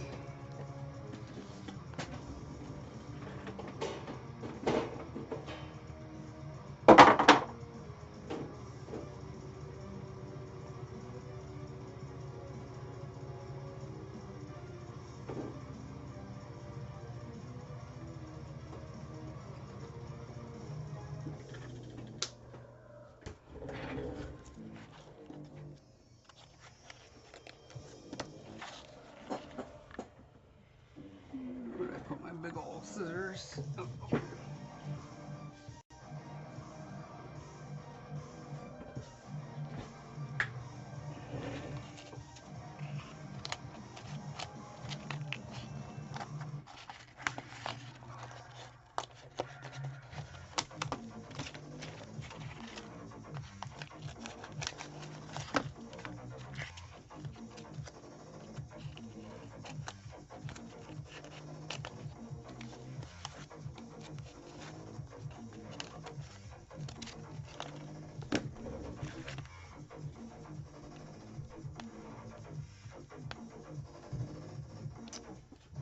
What is the best pimple removal strategy for this question?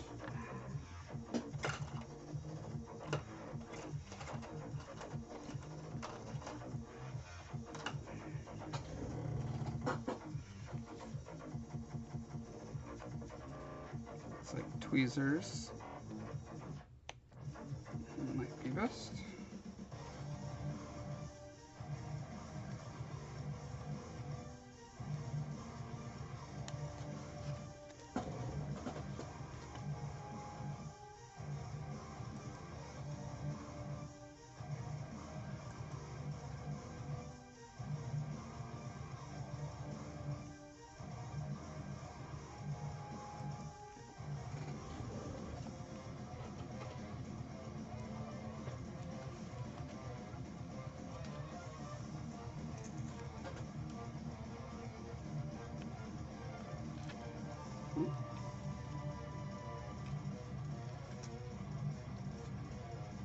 I thought I broke through to the other side, but it's just that it's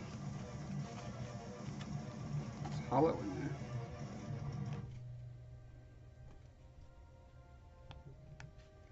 Yeah, man, I really regret making this mold using this rubber without degassing it first. So much regret.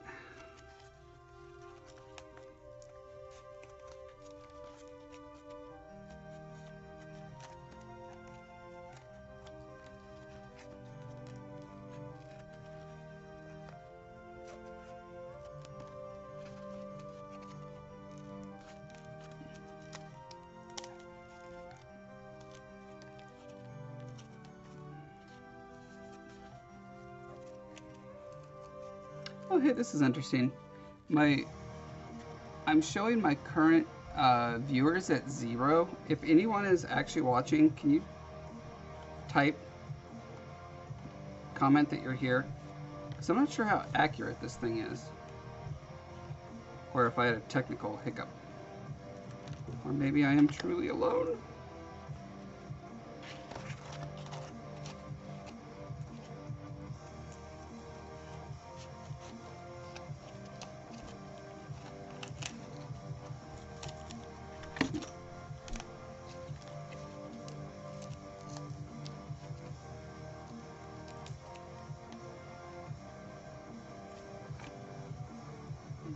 This little guy.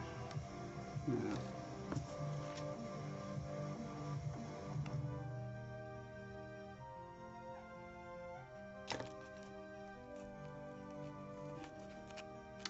Just one night. Good afternoon to you. Thanks for letting me know you're here, and I'm not all alone. All alone with my potato salad rocks.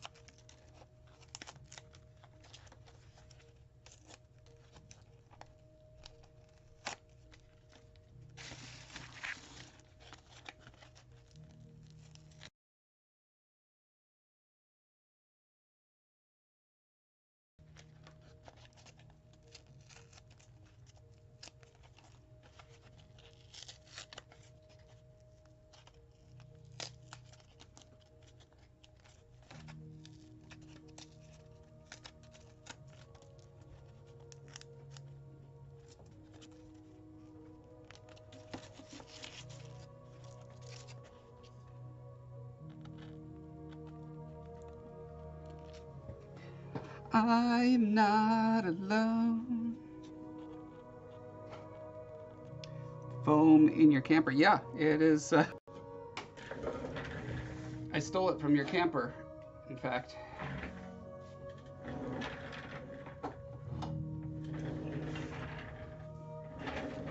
I'm trying to find material that is less expensive,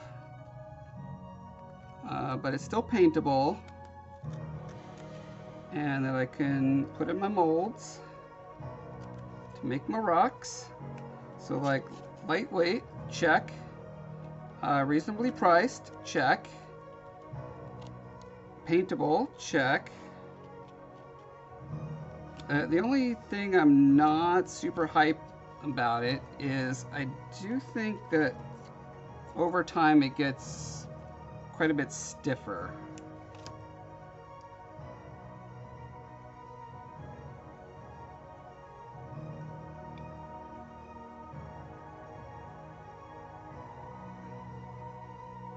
Yeah, thanks. I've really been enjoying improving my rock technique.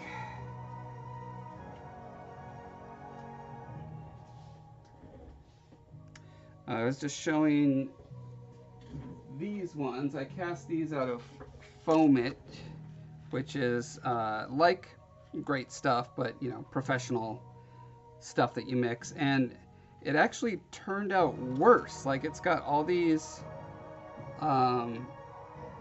huge bubbles, and it only has a pot life of 45 seconds, so it's really hard to get in there. Now, because of the stellar paint job that I managed to get on them, I think they still look pretty great.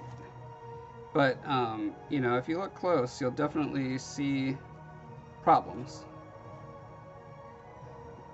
Keep seeing more problems the longer I look.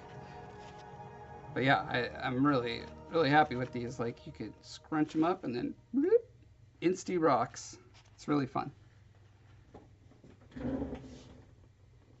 These ones are not quite as squishable. I don't actually want to squish it too much, but you know, squishability is not my top priority. It's the paintability, lightweight is a big plus, and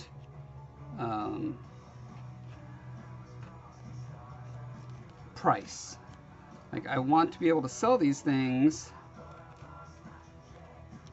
at a reasonable price that, you know, a casual crafter feels like they could afford.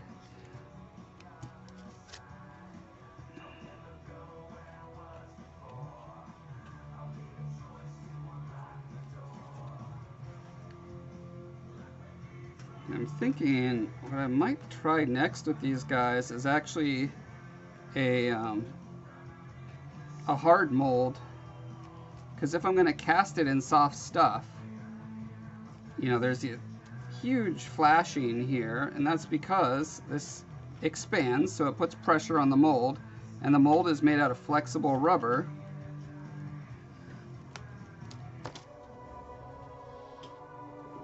Alright, so it squeezes out of here because it's such flexible stuff.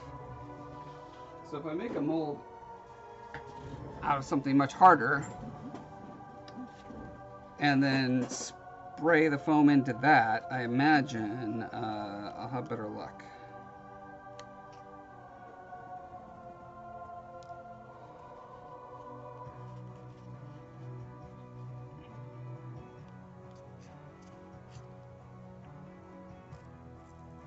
Near enough is good enough.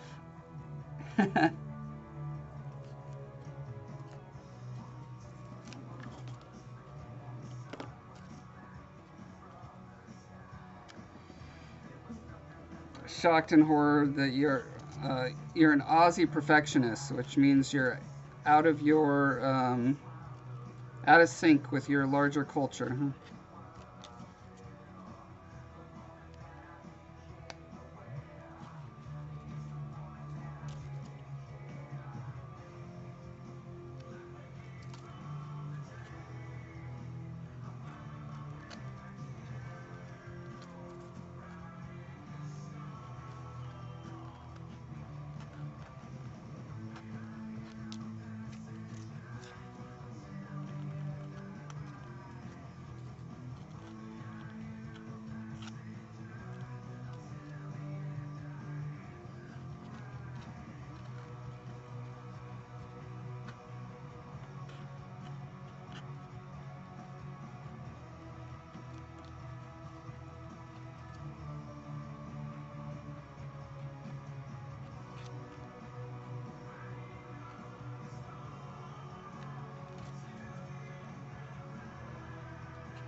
Because I can't mass produce these things cheaply if I have to, you know, circumnavigate them with the blade, every single one, every time I cast them. It's just going to be so time consuming. I won't be able to make minimum wage from it. Well, my development partner, Fizz, will not be able to make minimum wage, and that's not something I want to foist on him. So.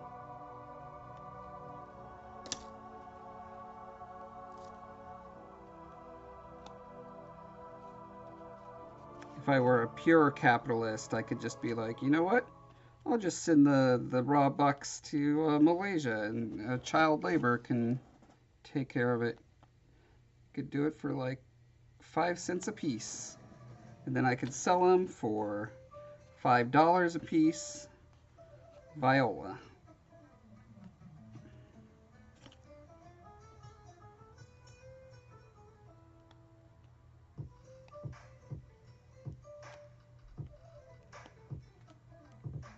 Yeah, these little bubbles are very annoying.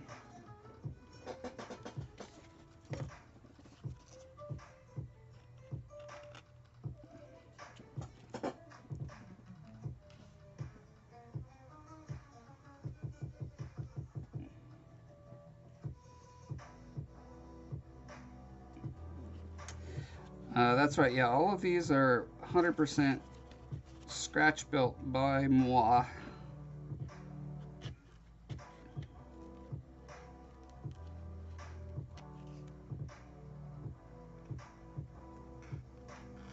Because I really want to make a product line. I've never been able to successfully pull that off.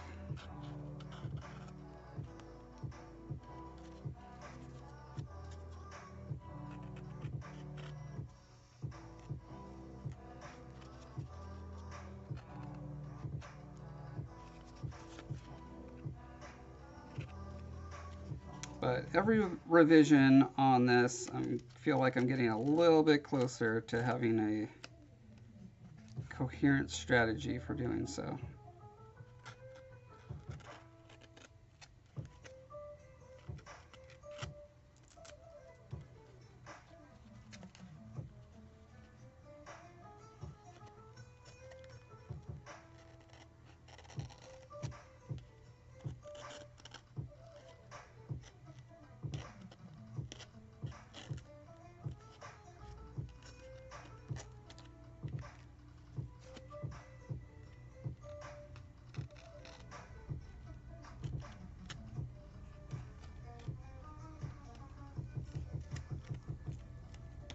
Ouch. Stab myself.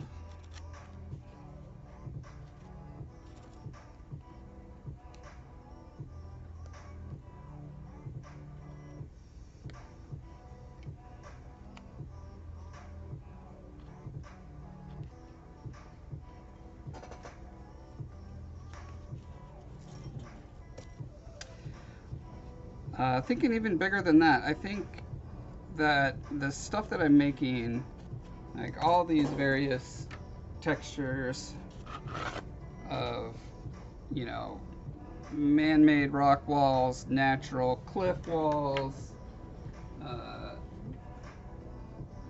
various kinds of like tiles and ruins and all that kind of stuff, I think it could be used. Here's my list of places I think would have people who would be interested in buying them. So at the very bottom tier, you've got like your craft stores, right, where you've got kids who want to make a diorama, so they could just wrap a block, or I mean, this is my favorite example, is you're a kid, oh, I just threw it away. Here's my best example. You're a kid and you've got a pile of trash and you want to turn it into a castle. So mom goes to Michael's and buys 10 of these, and then the kid has hot glue and they're like, bloop, yay, I have a castle now, right? You know, they just keep tiling it because they tile. You can wrap any old piece of trash in this, or you've got a cardboard box and you just glue these on the cardboard box and you've got a cool castle, right? So that's one level, is just dioramas that you can make for play sets, for doll houses, uh, model railroad, people who photograph their action figures on realistic dioramas that they build. And then you've got your wargaming, and then on top of that, you could also imagine animal enclosure builders or enthusiasts. They've got a lizard or a turtle or a snake or I don't know what else. Like, I can imagine water proof if this is cast in a water safe, aquarium safe material. You could use it for aquariums. And then even I was thinking cosplay is another one. Some of these textures are going to, work great for certain kinds of costumes.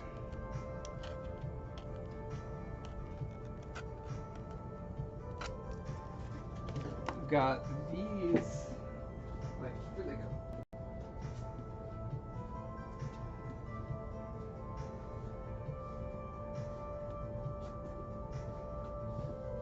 I don't know where the rest went, but I've got these type of tiles, and some of them are pristine, and they go from like pristine to wrecked.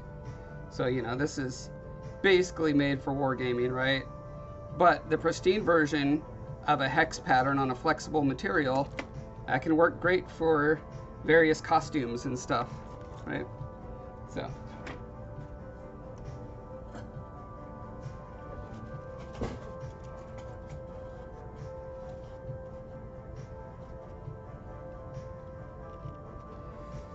basically I see all sorts of opportunities, places to market it.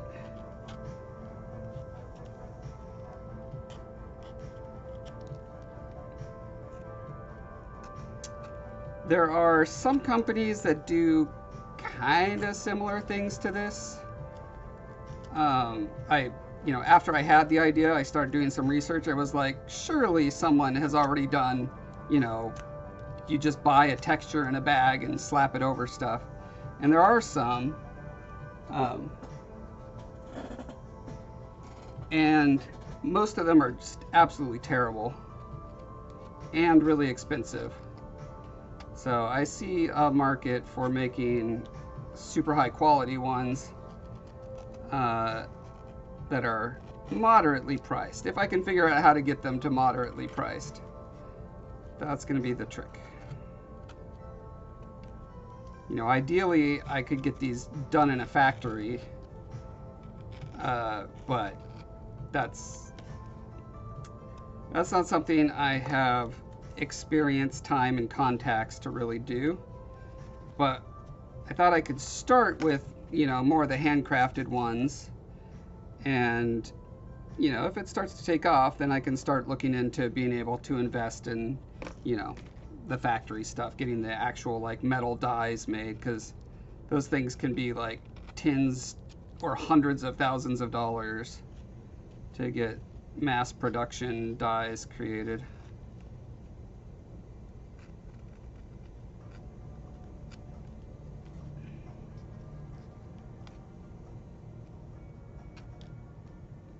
But to get it started, I want to do a Kickstarter.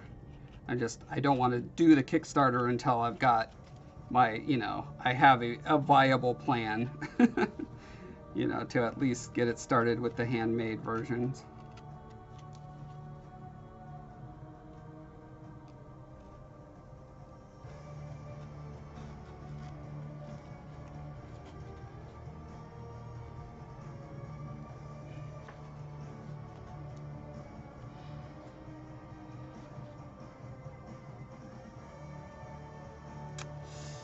Yeah, that's kind of an annoying thing, is needing all that money, huh?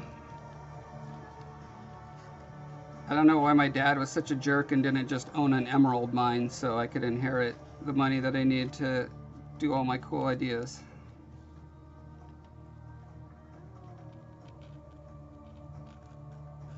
That's why I don't ever wish my dad a happy Father's Day.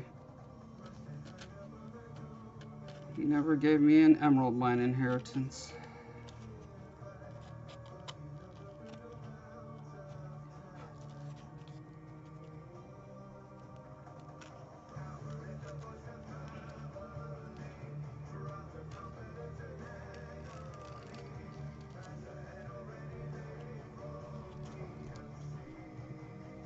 And you know, that's the kind of trauma, that's generational trauma right there. The fact that my dad didn't give me an emerald mine inheritance, I didn't do it for my sons either. So, his heartlessness is impacting generations to come.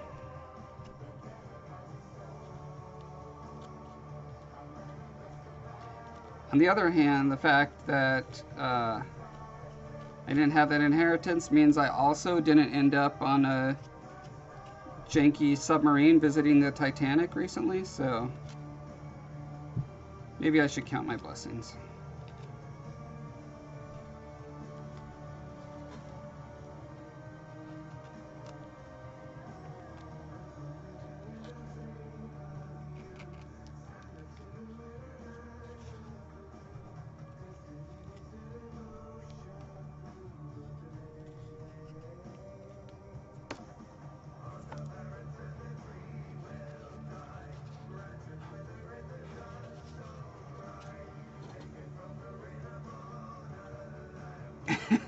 Yep, exactly. Gotta make your spawns suffer the same way. Okay, so I am seeing a couple places where it kind of rounded out. It didn't do what the original actually had, but again, I wonder if it was a rigid mold, if that wouldn't be a problem, because it wouldn't be squeezing out the sides. It would be forced to like fill every little, like, everything perfectly. Okay, let's slap a quick wash over this. Since it's yellow, I'm just gonna go with like a brownish sandstone-y look.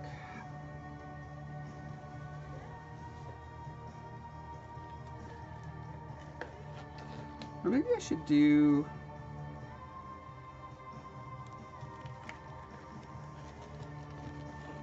Yeah, now that I think of it, I think I want to do this sort of a thing where it's got like these colors mixed with that color. So I'm just gonna blosh? That's a word I just made up. I'm gonna blosh some other color on here. And then after that's dry, I'll do the wash.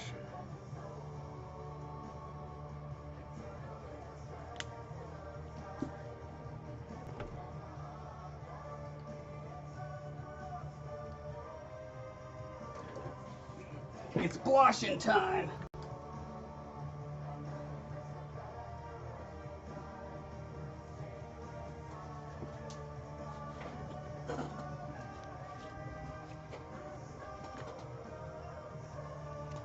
Blush, blush, blush, blush, blush.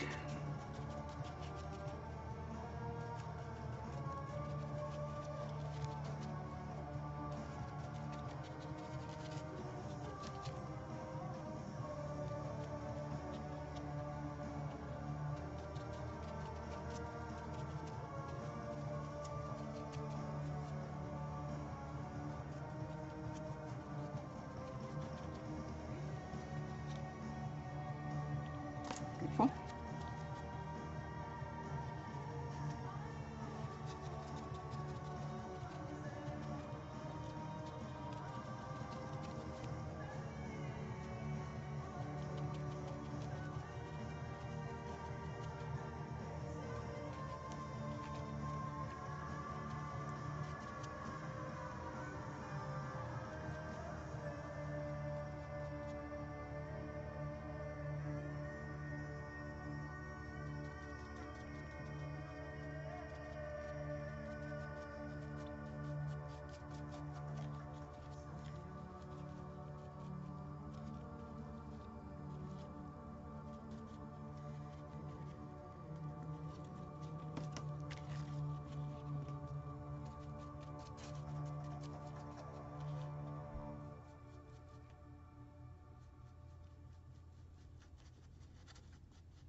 Dementia Dad calls. Oh boy. Thanks, just one night. Good luck.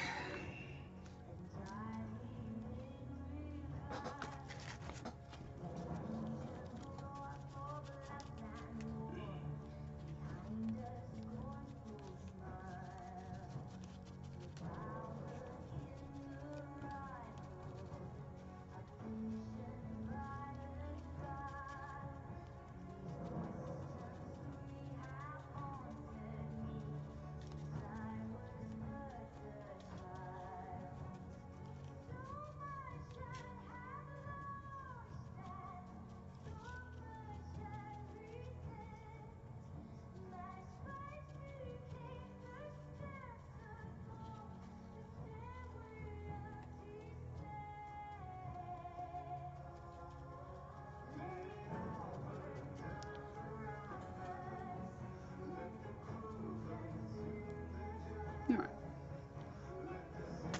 That'll do the trick. That'll do. Yeah.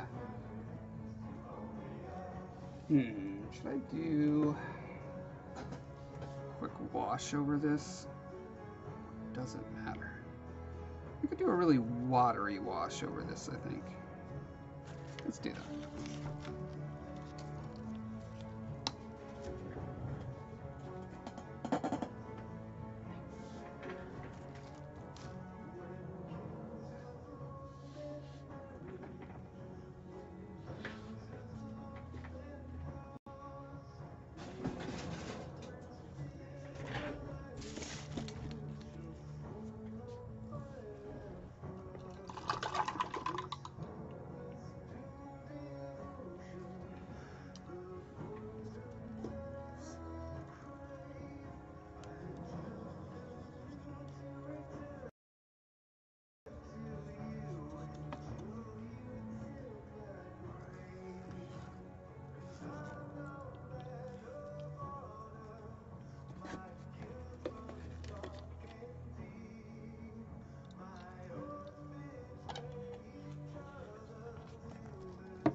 I got this weird wash color out, so I'll use it here.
Angry Joe.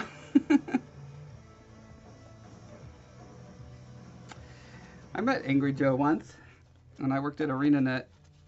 I came by like right when, right after Guild Wars 2 launched, I think. So that must have been like 2012 or 13.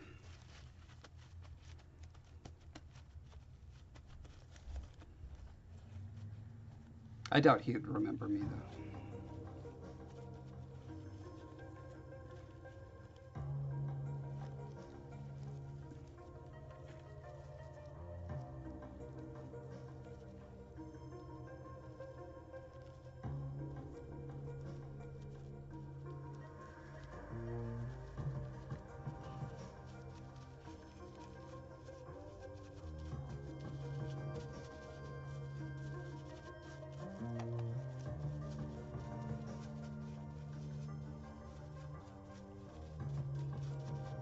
Haven't seen his stuff in a long time.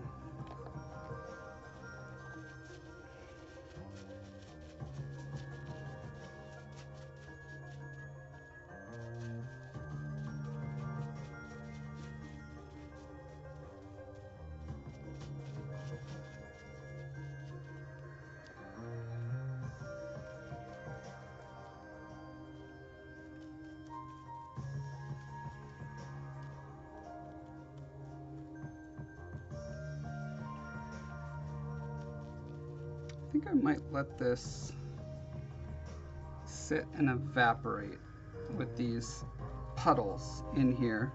I think that might give an interesting look.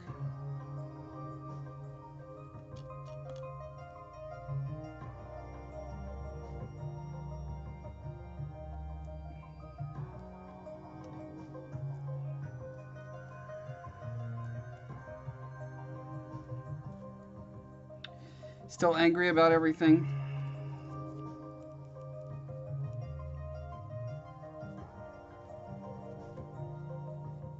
Is he angry when he plays Warhammer?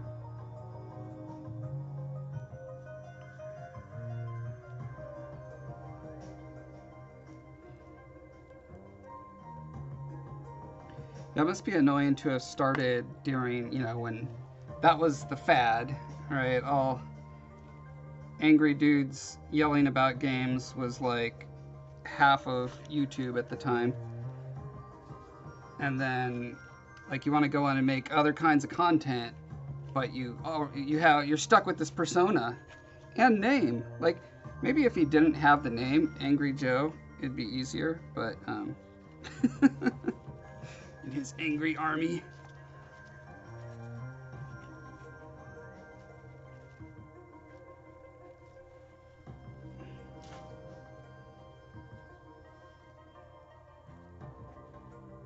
Hey, Megatron. Yeah? You like that Pip-Boy? Still have it on my shelf. Still love my Pip-Boy. I was just doing some textures for a variety of reasons. Look at these amazing rocks that I just made. They fit together in this really weird pattern, but the cool thing is that they can tile infinitely in any direction.